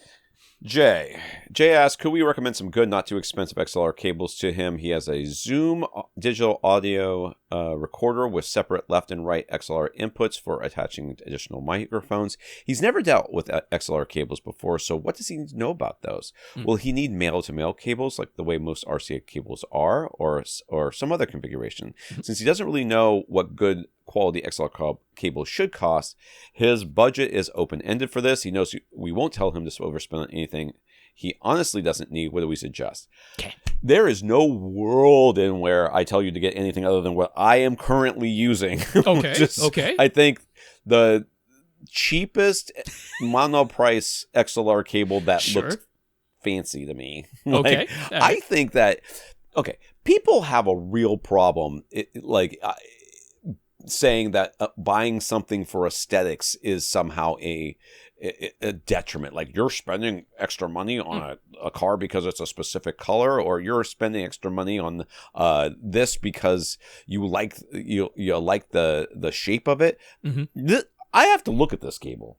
Every time I plug this cable in, and I do it a lot, at least once a week, I look at it, I touch it, and it's got a metal end. It's a monoprice cable. I don't remember which one it is. I could go back and try to figure it out. I'm sure I ordered it from Amazon. And it's a nice... it gets used all the time. It's rolled up, thrown into a box, and put into a drawer every single week. And comes out again, and I use it over and over and over again. It's fine. It's never broken or anything else. So I'll just try to figure out which one that is, and then Rob can tell you what he... Sure, and all of my suggestions are monoprice as well. So there there's no disagreement there between Tom and I as far as where we're going to point you to get them. But there's actually some interesting stuff about XLR cables, which... it's not completely germane to exactly what Jay asked, but he's kind of like, what do I need to know about XLR cables? So I'd like to get into that a little bit. Premiere series is what I got. Okay. I don't know if I actually linked to that one. but it might be there. It might be that third one. Or 2016 is when I bought them. Okay, yeah, no, I think it's changed a little bit as far as the name goes. Probably, yeah. But they don't exist anymore. Yeah, that there are cables that have XLR connectors on them, and the XLR connectors themselves, the actual like pins on the very end, the thing that actually connects to the jack, really no difference going on there. Of course, there's like gold plated or rhodium plated or whatever if you want to get silly, but like that, there's no difference there. There's some fairly significant differences between the strain relief connection on the end of the barrel of some of those XLR cables. But there's a fairly, sort of standardized design that Canary came up with that does an excellent job of strain relief and allowing you to bend that cable fairly sharply without any worries about disconnections inside. So even that's becoming somewhat standardized now. But the actual cable itself, between the jacks on either end, there can be some not insignificant differences there as to what the cable actually is. So these days, there are the digital XLR cables that are meant for AES, EBU, digital workstation connections. Those have to have a pretty, well, not have to, it depends a bit on the length and the noise of the environment, but those are supposed to have a pretty strict 110 ohm resistance for these very high frequency digital signals where if you have an impedance mismatch, you'll get a reflection that bounces inside the cable itself. When it reaches that termination point, it'll bounce off if the impedance doesn't match and you get these reflections inside. Then that can mess up these very, very low power, very, very high frequency digital signals. So those AES EBU cables with the standardized 110 ohm impedance inside of them, normally they're the most expensive cables, and they will work for anything that might use an XLR connection. If you get an AES EBU digital 110 ohm balanced XLR cable, it will work for any application where plugging in an XLR jack is what you need. And they're often more expensive, but in the case of Monoprice, they're actually the least expensive. For a 10-foot length, it's $6. So I can't imagine bulking at that. The thing is, Monoprice's AES EBU cables are very, very, very thin gauge because if you are using digital signal, it's only exceedingly low power, and there's really no worry about voltage and wattage going across that. And they went for very, very, very thin gauge. There's also DMX lighting cables, which require almost nothing, so those cables work excellently for that as well. When we go to analog audio signals, like, say, the signal in an XLR cable between a preamplifier and an amplifier, right? The XLR plugs you find on those big, high-powered amps. Now, those don't require the 110 ohm impedance, and you probably want a little bit thicker gauge because if you've got like one of those scenarios where your preamp is actually outputting like 4 volts because you have one of those amplifiers that needs a pretty high voltage signal to get it to its full rated power, you would probably want a little bit thicker conductor than what those Monoprice AES EBU cables are using, because it's like a 28 gauge cable inside there, and you'd want the thicker like 18 gauge cable that they have. So Monoprice sells that in the form of their Stage Right. It's actually a 16 gauge cable inside there, way thicker than it needs to be, but for a balanced analog, potentially amplified signal, they've kind of overdone it. 10 feet of that is $15. So, it's like more than twice the price of that very thin AES cable. There's a third kind, which is a star quad cable. This is 2 twisted pairs of wires inside, typically 22 gauge, which is the case with Monoprice. They're star quad cable. And that is like specifically for microphones. It's not really the best. It's not a good choice for the digital signal. It doesn't have the 110 ohm impedance. It would work fine for the interconnect between a preamp and an amplifier, but it allows a little bit more capacitance into the signal, which isn't a problem for microphones. Where the Star Quad excels is it rejects the most noise. So if you have a long microphone cable and microphone signals are so low power, the most thing you want out of that cable is noise rejection, and the Star Quad cables deliver that. Now, for 10 feet of that, it's $13 from Monoprice. So none of these are breaking the bank, but there are these 3 different cable types that you might come across. You also have differences in the shield. You can have a braided shield, you can have a foil shield, or you can have both types of shield. So those digital cables have both because they're just like, we got these super skinny little wires inside. You're probably not moving these cables around very much once they're connected to your digital workstation. So we're going to give you all the shielding and then these super little skinny conductors inside, and that works really well for the digital signals. For the 16 gauge ones, they're like, again, you're probably not moving it around very much. We're going to give you only a foil shield. We're just going to block all the radio frequency information that might get in here, and that's what we're going to do. For the microphone, you want the most flexibility, right? Because it's the one that physically is going to be moving around, getting looped around. The singer is going to pick it up and twirl it in their hand. You want the physical durability, and so a braid shield works the best for that, and that's what the Star Quad has. So if this really is about a microphone connection, that's all you're ever going to use this cable for. You're going to be taking it out and around because, connecting it to the type of recorder that you talked about. I imagine this is like a portable setup. I don't know the length. But, if it's going to be long, if it's going to be moved a lot, it's going to be wound up a whole bunch of times, maybe scrunched and grabbed and twirled and all kinds of things, I would go for the Star Quad cable. It's got the physical durability. It's really only meant for microphones, but that's exactly the application you're going for. So that's probably everything you need to know. Oh, last thing, it's never going to be anything other than female on one end, male on the other. It's never going to be anything else. It's so funny. I'm going to link up to Blue Jeans article because, of course, they do a great job of explaining everything. You can get balanced cables from Blue Jeans, but they cost 4 times as much as these, and it's not necessary. Really, really great quality, but not necessary. But their explanation is so funny because they're like, yeah, we've had people order male to male or female to female or like a Y splitter, that's like male on the single end and female or a female too, or vice versa, and they're like, it's always a mistake. It's always an error. It's never what the person actually needed. They always needed female on one and male on the other because that's the only way XLR connections go. So mine were the Premiere series that I got. The link that I put a link in the show notes there, but the actual ones I bought at the time, I think they were like $12 or something for 10 feet. Yeah, and now they're $15. There's a newer link, so that's the link, and they are 16 gauge, 10, for 10 feet, metal connectors, gold plated.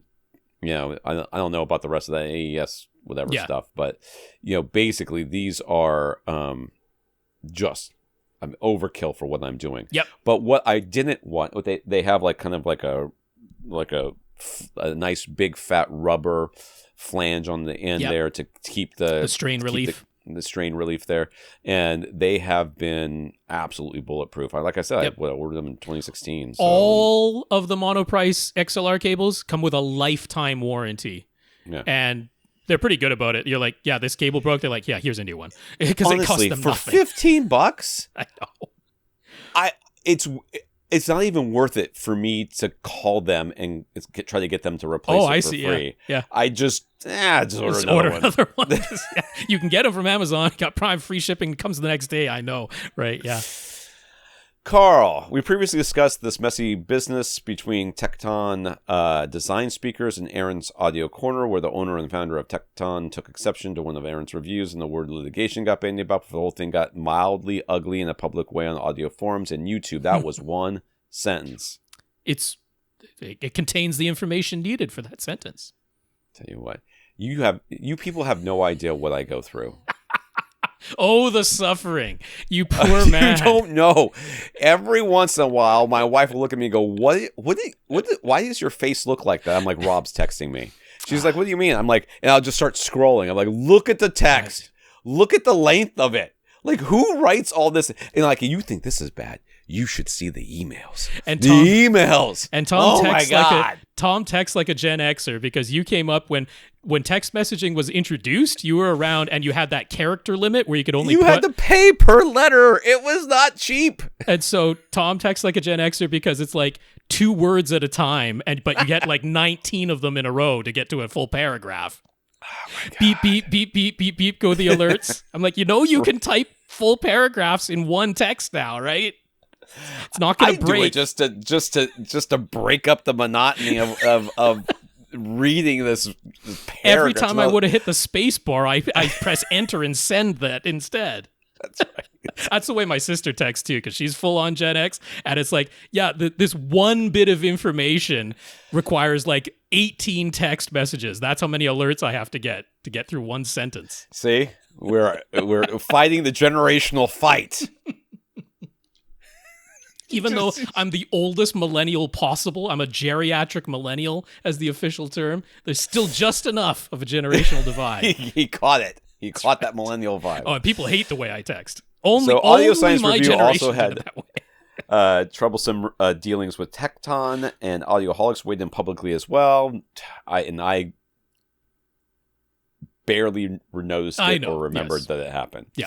So now another threat of a lawsuit by a manufacturer, in this case DCS Audio in the UK, and headphones.com and their affiliated Golden Sound review website is being aired out in the public.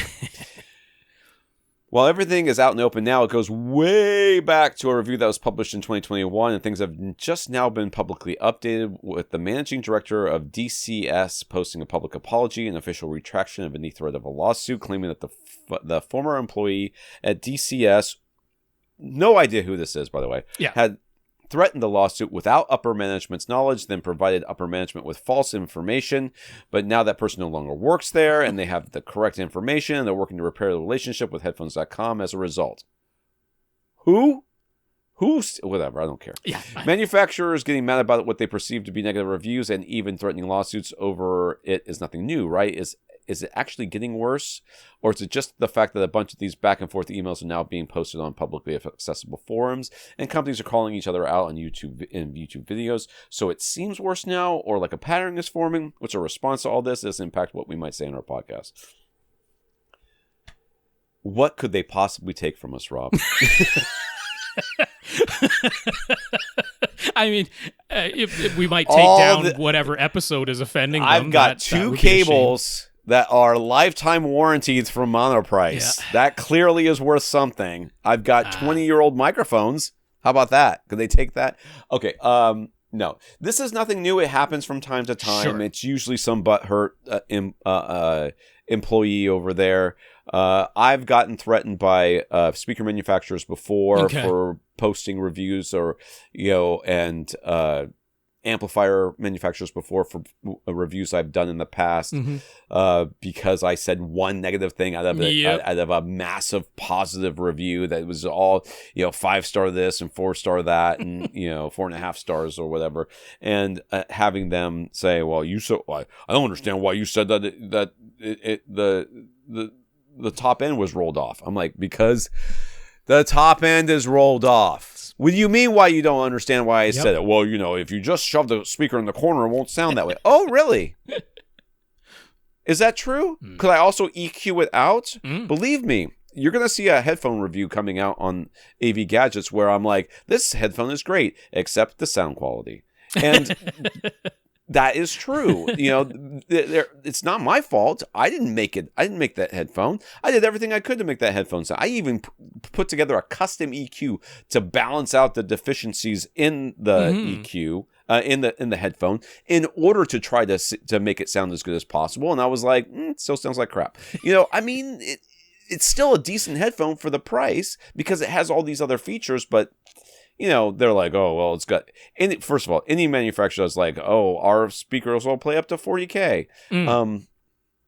Well, maybe between 20K and 40K is where it sounds good, because it certainly doesn't sound good below there. I mean, not to humans, but all right. Yeah.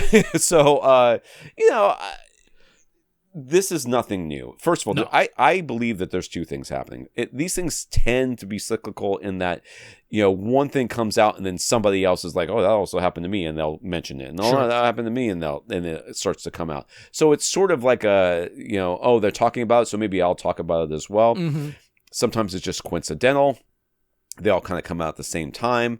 And sometimes it's, which I think is more likely the case, when we see a piece of news become viral, Yeah. and then all of a sudden you see similar pieces of news released at the same time. Sure They're like, do. oh, we could use some traffic. Let's find. Has that happened to us? Oh, it has. Let's put this out here. I'm not saying that that's what's happening in any of these. I mean, cases. I don't that know. certainly didn't seem to be the case in headphone.com's case. What they've posted was not like, oh, Aaron's Audio Corner did that. Let's do that for that. That certainly not the case here. Yeah. That's not what I'm saying. I'm saying that in news in general, you'll see things like that happen. Yeah. The fact that we're hearing about it is immaterial. It's been going on. Right. We usually deal with it behind the scenes. Yeah. Somebody has to placate somebody else, and the general gist is they threaten a lawsuit. Mm-hmm. We're like, okay, well, we'll hear from your lawyer, and we never do. Because they talk to a lawyer, and the lawyer's like, have you lost your damn minds? Or they'll do what Monster Audio used to do, which is send one threatening letter, and then people freak out and make changes until Blue Jeans Audio gets a hold of them and says, hey, I used to be a lawyer. Yeah, that's let right. me respond to this. I don't have to pay a lawyer a high fee to do this. I am a lawyer, and I will do this for fun.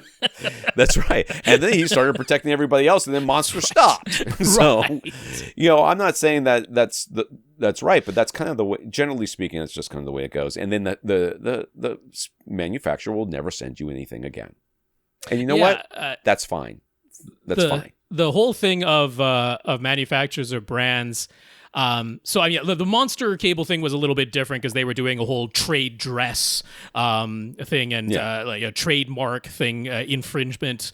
Over the name, anything that had the word monster in it, they were going after. That was all different. This thing specifically about reviews, certainly nothing new. People, reviewers getting threatened, or publications getting threatened because somebody doesn't like it. But when it comes to something like a review, like, they will say that they're bringing the lawsuit because of libel, or slander if it was, one that was posted on YouTube and spoken out loud.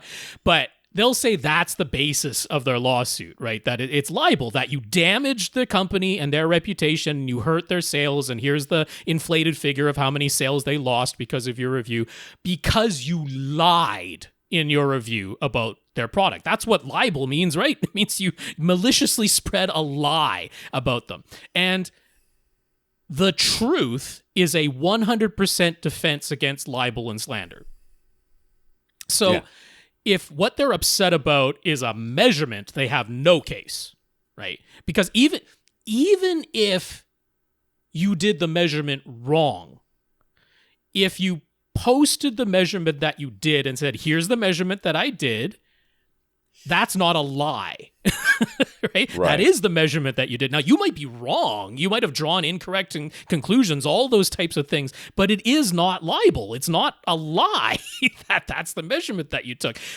If you get into, here's my subjective opinion about it and I didn't like it, like that, there's no case there. There's nothing there. It gets tossed out on its ear. Now, I mean, the law is weird and it is a case-by-case basis, and sometimes things that it's not this input equals this output the way so many people want the law to be. It can be a very weird thing, but all that these threats have is the toothless. They are toothless, but they have the threat of, this is going to cost you time, money, and stress. That's all they really have going on. They have no actual legal case behind this, unless they honestly can prove that there was a malicious lie behind what was posted, but that's really, really rare coming from really reviewers. hard to prove, and it's really hard to prove, rare. None of us as reviewers, I mean, why would we have it out for a specific manufacturer? Why would we? In fact, if Bose or, one of those companies that everybody loves to hate sends something to you, you still are like, I have a moral obligation to give these a fair review. Sure. And a lot of times you're like, you know what? There is some benefit. You can look at a product as a whole and say, listen, this product has some benefits here. Sure. And what did everybody say about Bose Quiet Comfort? Like, their ANC is great. Probably the industry leader with their active noise canceling. I don't think anybody really disagrees with it. I haven't heard it, so I don't know. But I don't even know how you test that, other than having a like a controlled environment. Yeah. But people love to say mostly it. Anecdotally, though. Yeah. And whatever. I mean, that's fine. And I honestly, the most of these products, look at Sonos, right? Mm-hmm. What's the big complaint? Is it that Sonos isn't good? No. It's that Sonos costs a lot. Why does it cost a lot? Because it's pretty good. It does what it says. And it's kind of hassle-free. Although people are getting mad at them now because that app has not made people happy, that app update. That's right. But that's the whole point, though, right? Yeah. Their whole marketing is, we're easy, and yes, you have to pay for it, but we're easy. And there's nothing wrong with that. As somebody owns a Dyson vacuum cleaner, of which people will immediately get mad at me for saying that, I like it. I like it a lot. And I'm sure that I could get the same product or a very similar product that performs just as well, if not better, for less. Yeah. But you know what I didn't have to do? Spend a whole bunch of time trying to find the same product that works just as good or better for less. I just had to go and read a couple of reviews and go, well, everybody seems to say that this one is really good. And that's the end of it. And now I have a product that I like, and I don't have to ever think about it again until the next time I shop for a vacuum cleaner, which hopefully won't be anytime soon. But I use that thing all the time. I do have some issues with it, but I like it in general. And there's nothing wrong with saying those sorts of things about these products, is in that it is overpriced compared to other products that perform similarly. That happens all the time. Not every product can be the price leader. That's the whole problem with AV receivers we were saying earlier. They are too cheap. They are. We know this. We're always like, I can't believe they can do all this for this amount of money. And so then we are looking at, somebody's saying, I can pay $50 less and get almost the same product. Are you serious? It's $1,000 and you're going to worry about 5%? Come on. We've gone down quite the tangent here, but for my part, to wrap up what I wanted to say, to me, I think it's nonsensical, specifically for like home theater related things, to go after reviewers, because it's a small market, it's a niche market, and the idea that I if you've been listening to Rob H on AVRant for how many years now, you know that I'm pretty good about remembering brands and even specific models and stuff like that. I didn't know about DCS. I didn't know about them. They mostly sell like high dollar headphone DACs and amplifiers. Yeah. And I didn't know about them. So what benefit is it to them to go after the handful of publications that have any interest in even writing about their products at all, threatening them? And it's like the easiest thing for any publication to do is say, okay, fine. You know what? We'll take the review down and we will just never talk to you again. Like we will just never, your entire company, we will just never talk to you. You get no coverage from us ever again. Yeah. Do you honestly think that this one review is worth you losing the coverage from the only people who have ever heard about and care about your company at all? Like, that's a weird stance to take. So, I mean, that's why I think, the managing director was like, oh, our bad. that employee's gone. We didn't know about, even if that's an outright lie, upper management didn't know about it. When we did find out about it, they lied to us. We fired them over it. Our bad. There's no lawsuit. Please, let's repair this relationship, because I think they understand this hurts them way more than it hurts headphone.com.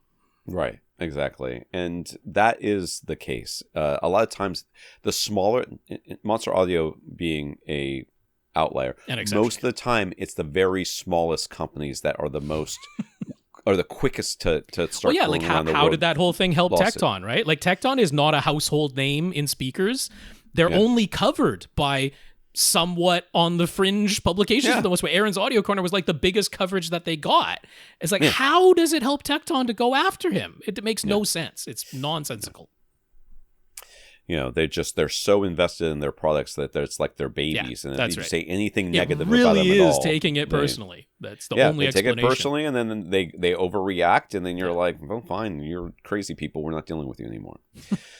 Bertrand in Quebec. First up, we might recall that Bertrand told us about how he was taking a short trip to Los Angeles in July, and he wanted to experience a Dolby Cinema while he was there, since there aren't any Dolby Cinemas anywhere in Canada yet. Mm-hmm. Since the AMC Century City location was very close to where he was staying, we suggested he go there. Unfortunately, the only movie playing on their single Dolby Cinema theater was Inside Out 2, and he had promised his kids he'd see it with them.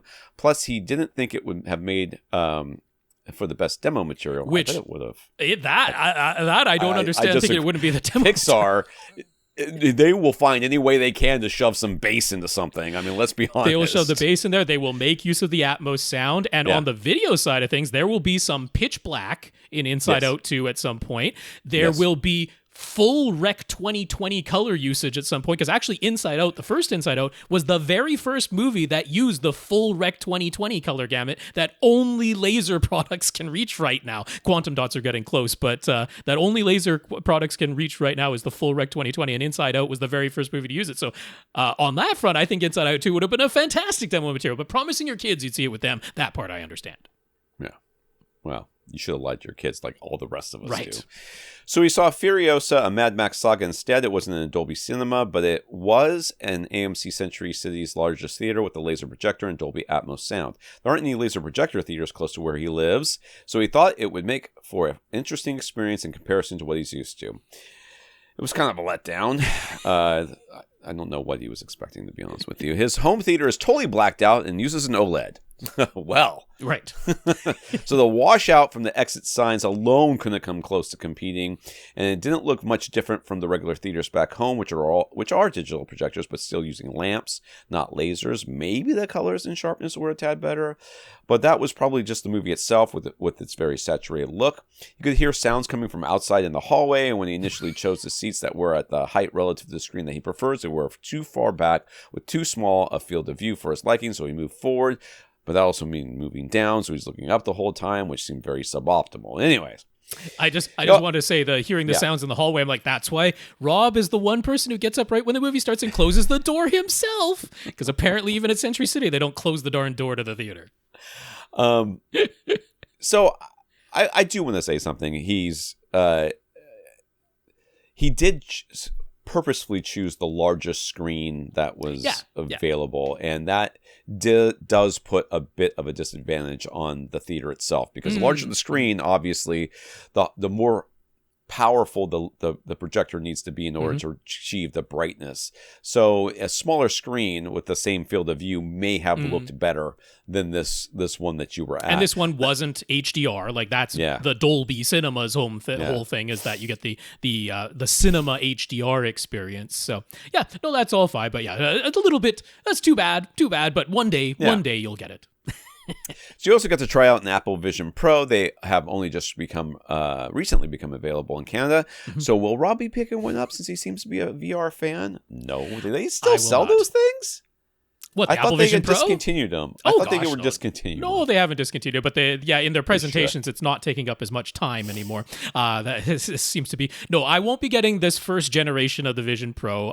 It is clearly, like, it's a amazing proof of concept, but it is clearly not what Apple wants their headset to be, and I'm going to wait at least a couple of generations until it gets closer to what they actually want their headset to be. So Apple Vision Pro is supposed to be able to do HDR, right? He tried one of those, the movie theater environment apps, but the HDR seemed to be totally missing. What's the deal with that? Well, I mean, it sucks. That's what the deal with that. So at the moment, so the screens inside the Apple Vision Pro themselves, they are capable of HDR. There's only a handful of apps, like streaming apps, that use it. So the Apple TV app itself, like using actual Apple movies content, that can do HDR. The Disney Plus app can do HDR. And technically the Max app can, although most people are saying it isn't really working properly. So if you just did like the generic video player in the movie theater environment and we're just playing, videos that were stored on the hard drive, or like YouTube videos or something like that, or if you went to Netflix, which doesn't have an app, but you did it in the web browser, like there's a multitude of reasons why HDR didn't show up. There's only those specific apps with their specific content that are in HDR. Furthermore, people are reporting that it doesn't really seem to be tone mapping optimally. Like it's not producing the highlights at the Dolby Vision specified nit level that it's technically capable of doing, but it doesn't seem to be coming across. So there seem to be some software glitches in the background by and large. Now, some of those were like early reports, so maybe they fixed that by now, but who knows? Anyway, there's a plethora of reasons, but hardware-wise, the displays themselves are completely capable of showing HDR. Infinite Gary. What time? This is our last question, so okay. We'll be done. Gary took delivery of his complete set of monoprice monolith speaker stands, so now his front surrounds and surround backs all have aesthetically matching speaker stands, which he likes. And all the tweeters of his speakers are now perfectly even and at seated ear height. That's actually a first for him. He ran some demo scenes from the movie Midway. He could swear that the panning effect sounded smoother and more cohesive now, said his brain to his ears, and that the precision of the placement in the placement of sounds all around him has improved. Mm-hmm. Is Dolby maybe onto something after all when they show all of the surround speakers at seated ear height, not elevated at all, and aiming straight at the listener? No. No. I mean, Gary's being a little tongue-in-cheek here. He knows what we say about he's having some fun with it, but yeah. No, I mean, but there... I do want to speak on this though, because this is interesting. People often come to conclusions that I know are erroneous because of marketing or preconceived notions. I mean, that's kind of the point of marketing in a lot of cases. It is. This happens in the cycling world a lot. Sure. This happens in home theater a lot. It happens in many hobbies, car stuff a lot. There's just things that people assume and then decide are true, and take a while to kind of come around to the fact that maybe I was just hearing stuff. Maybe it really isn't all that much better. Or what'll happen, like if Gary was being serious here, he may live in this audio bliss of all my tweeters are the same height and everything sounds better, and then he goes to another theater where tweeters aren't all the same height, and he's like, man, I was really amazed at how close to my theater that with all the tweeters being the right height, this other home theater or maybe real theater was, with the tweeters not being at the ear. Those are really good speakers. Maybe I should get those speakers. And then I can move my speakers around, that sort of thing. The question you have to ask yourself when you're shopping is, how much are you willing to pay? How much is it worth to you to basically trick to experience that level of increase in perceived performance, even though it's not real? So, for example, like you go and you're like, I've always wanted these speakers, and all of my research tells me that they're not any better than the speakers I currently have, but I'm going to buy a pair and test them out. And you get them in there and you're like, man, I think they are better. I know they're probably not, but I think they are. I think they are. My brain is telling me that they are. This certainly happens with the expensive speaker cables. Yeah. So, I've got the money and I've been saving for these things, and I think maybe I'm going to keep them anyway, even though I think logically they're probably not really all that much better than what I currently have. So the question you have to ask yourself is that a waste of money? And I would argue it isn't. I would argue in that some cases there are real, I would say in all cases, as long as you said at that point, I've got the money to spend anyways, and I'm willing to spend it on that. Even the expensive power cords and the cables and everything else, and the cable elevators and the little tiny clocks and all that crap, right? You are perceiving an improvement in your enjoyment of whatever it is that you're doing. Yeah, you bought yourself a placebo, but the placebo effect is real. So therefore, it is worth something to you. Now, if I come in there and go, man, that sounds exactly like my home theater, and then you and I got to fight about it, well, then maybe it's, you have to reconsider your how you interact with other human beings, because that's not really super helpful to the community or to your personal mental well-being. But as a person who's sitting alone in a theater enjoying it, and you say, hey, I've moved all my speakers down and now they all sound better, I think my purchase was worth it. Yeah. I don't really think there's anything wrong with that. I'm going to be honest with you. I don't think there's anything wrong with that. I certainly like what he purchased in this case, the monolith speaker stands. Like they are not overpriced in any way, and like he likes the looks better. That's enough reason all on its own. I have zero problem with anything that he's done here. And yeah, when you are in a single person theater, exactly like the Dolby diagrams always show, with their one person sitting in their one seat, like I don't know, if I had that space of that set up and it was literally just me, I'd be like, yeah, I might put all my speakers at ear height as long as my seat back isn't like, physically occluding it or whatever. And sure, why the heck not? I'll be on axis for everything. I'm going to get that anechoic response as close to it as I possibly can. I have zero problem with any of that. But realistically speaking, like this is the same thing as you've been enjoying your speakers for a while, then you read a review, and the review says, these are bright speakers. And then you go back and you listen to a bunch of glockenspiels playing, and you're like, I think they are a little bit bright. And it's that when you are particularly paying attention to something, right? Like Gary went into this scenario. It's not like he A/B compared his previous setup watching the exact same scenes in Midway and like went back and forth. It's like it's his memory of the last time he watched Midway with his speakers set up the old way on their old stands at their old heights, and then he went to it this way with the idea that, hey, maybe if all my speakers are at exactly the same height for the tweeters, the panning effects are going to sound more cohesive. And you know what they did? It's like, yeah, that's definitely some like pre-biasing of your expectations before you went into that listening test. That's really what happened there. Yeah.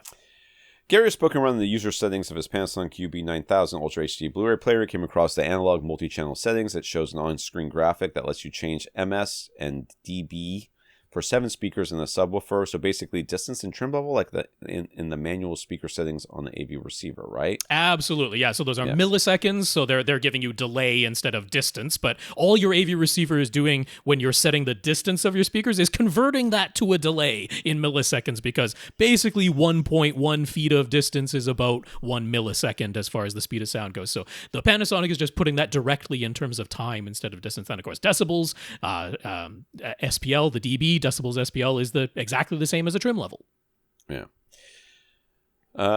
So wait a second. To what end? What are those settings good for? Any 7.1 channel receiver or prepo he has ever used always has speaker distance and trim level settings of its own. So what are these Panasonic player settings there for? Also, he went ahead and tried pressing the start button. One of the speaker graphics on screen would highlight, and after a few seconds it would shift to the next speaker. But no sound ever came out, so how would he even use it? So this is clearly not for you. This is one of those situations where there is... at some point somebody said, we need to put this in here just in case people use it in this way. Okay. And now we no longer use it in that way. But there's a couple things that could be going on here. First of all, you could literally just hook an amp up to this thing. Yeah, so that Panasonic player has 7.1 analog outputs, right? So it's got 8 RCA jacks on the back of it, analog audio outputs, and you could plug those audio outputs straight into just an amplifier, a dumb amplifier that does absolutely nothing but amplify the signal, at which point you don't have any pre-pro or AV receiver that's giving you distances, relative delays, and trim levels. So they gave those controls inside of the Panasonic player. You could hook that Panasonic player straight to an amplifier with those 7.1 analog outs. Historically, there have been receivers and pre-pros and stuff that if you plugged in, used their analog inputs, it would bypass. That's right. The room correction or the bass management, a bunch of other stuff. They didn't have analog to digital converters for the analog audio input. It basically just connected the source device straight to the amplifiers of the AV receiver with no digital processing step in between. Yeah. So, and you can also make the argument, and I think probably accurately, that there are still products on the market that are marketed to audiophiles or high-end users where they don't want their analog signal to ever go into the digital realm. Right. So they would rather have this plugged into their pre-pro that is just, the high-end whatever 7.1 thing, and it doesn't do any digital, it doesn't do any bass management, it doesn't do these things.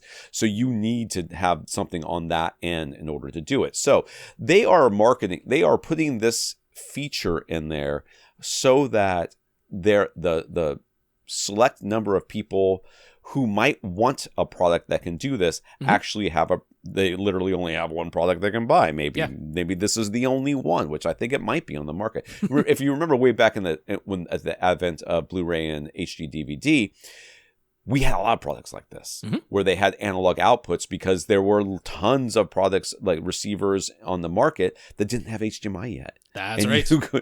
There was no way to get, and if they did have HDMI, it only worked for video. They hadn't got the audio part working that.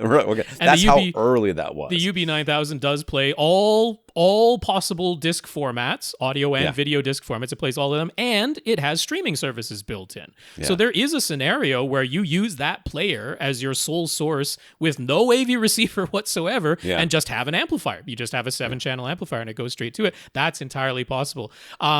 So I mean, this is not an utterly useless feature. It's not like it was bad for them for putting it in there, or that there's no scenario where it could be used. And that's, this is their flagship Ultra HD Blu-ray player, so why not throw every bell and whistle that you possibly can in there? And you didn't hear any test tones when you started the test tones because you didn't have any analog cables. You're not using the multi-channel analog connection. You're using the HDMI connection, as you should, because you have a digital pre-pro with HDMI inputs that can get its signal that way. These test tone signals, so when you were seeing them getting highlighted and it was going around, that's the same as the test noise, right? On your AV receiver, when you do your speaker channel setup and you're adjusting the trim levels, it plays that pink noise out of one channel at a time. And that's all it's doing. It's playing that pink noise out of one channel at a time so that you can adjust that dB setting to match all your trim levels between your speakers. That's all it was doing there. But you heard nothing because you're using the HDMI connection, and then this part has nothing to do with the HDMI. It's the analog multi-channel outputs only. Yeah. All right. So that's it for this week. It sure is. Thank you for all your questions. If you want to get your questions answered here on this podcast, all you have to do is ask by emailing us at questionavrant.com. We want to thank our listeners of the week. We want to thank our 131 patrons over at patreon.com/AVRant podcast, including Bertrand. Thank you very much. Yes, indeed. That is patreon.com/AVRant podcast. If you'd like to sign up to make an automatic monthly donation, a big thanks to our 131 patrons. Bertrand, thank you for continuing to be one of them. So I want to thank those who sent in notes of gratitude for keeping the podcast going through this extremely boring political time in the United States as well as the world. We've been saying so long, we live in completely precedented times. Precedent. There's just a precedent. It's just the same thing. No in front of that. No ever. Very boring times. I actually kind of wish something would happen. Spice it up a little bit, Rob. Oh, sure, yeah. What are those 24-hour news channels going to cover, Tom? They got nothing. They ran out of bad news. There's nothing but good news. Right. It's just people finding lost cats. Wouldn't that be the timeline to live in? Somebody didn't step on a crack and didn't break their mom's back, and they reported on it. They interviewed everybody, including the mom, who was like, "I didn't even know I was in danger." Mm-hmm. We got some notes of gratitude from Jay, Bertrand, Sasi, Joe, and Patrick. Thank you for thanking us. We did indeed, and I'll say those names one more time. Jay, Bertrand, Sasi, Joe, and Patrick. Thank you so much for your notes of gratitude and encouragement. We definitely appreciate them. And a big, big thank you to everybody who continues to listen and send in your questions. All right. Get your question answered. Once again, AVRant, question at avrant.com. Send them there. And for AVRant, I'm Tom Andrew. And I'm Rob H. Now go out and listen to something.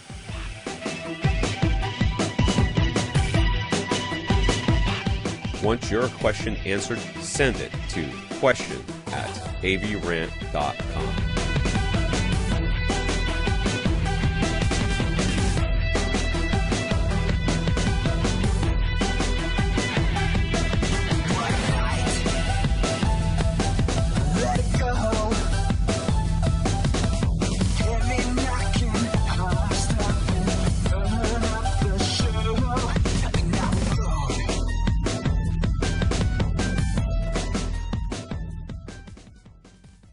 This is AVRant. Now go out and listen to something.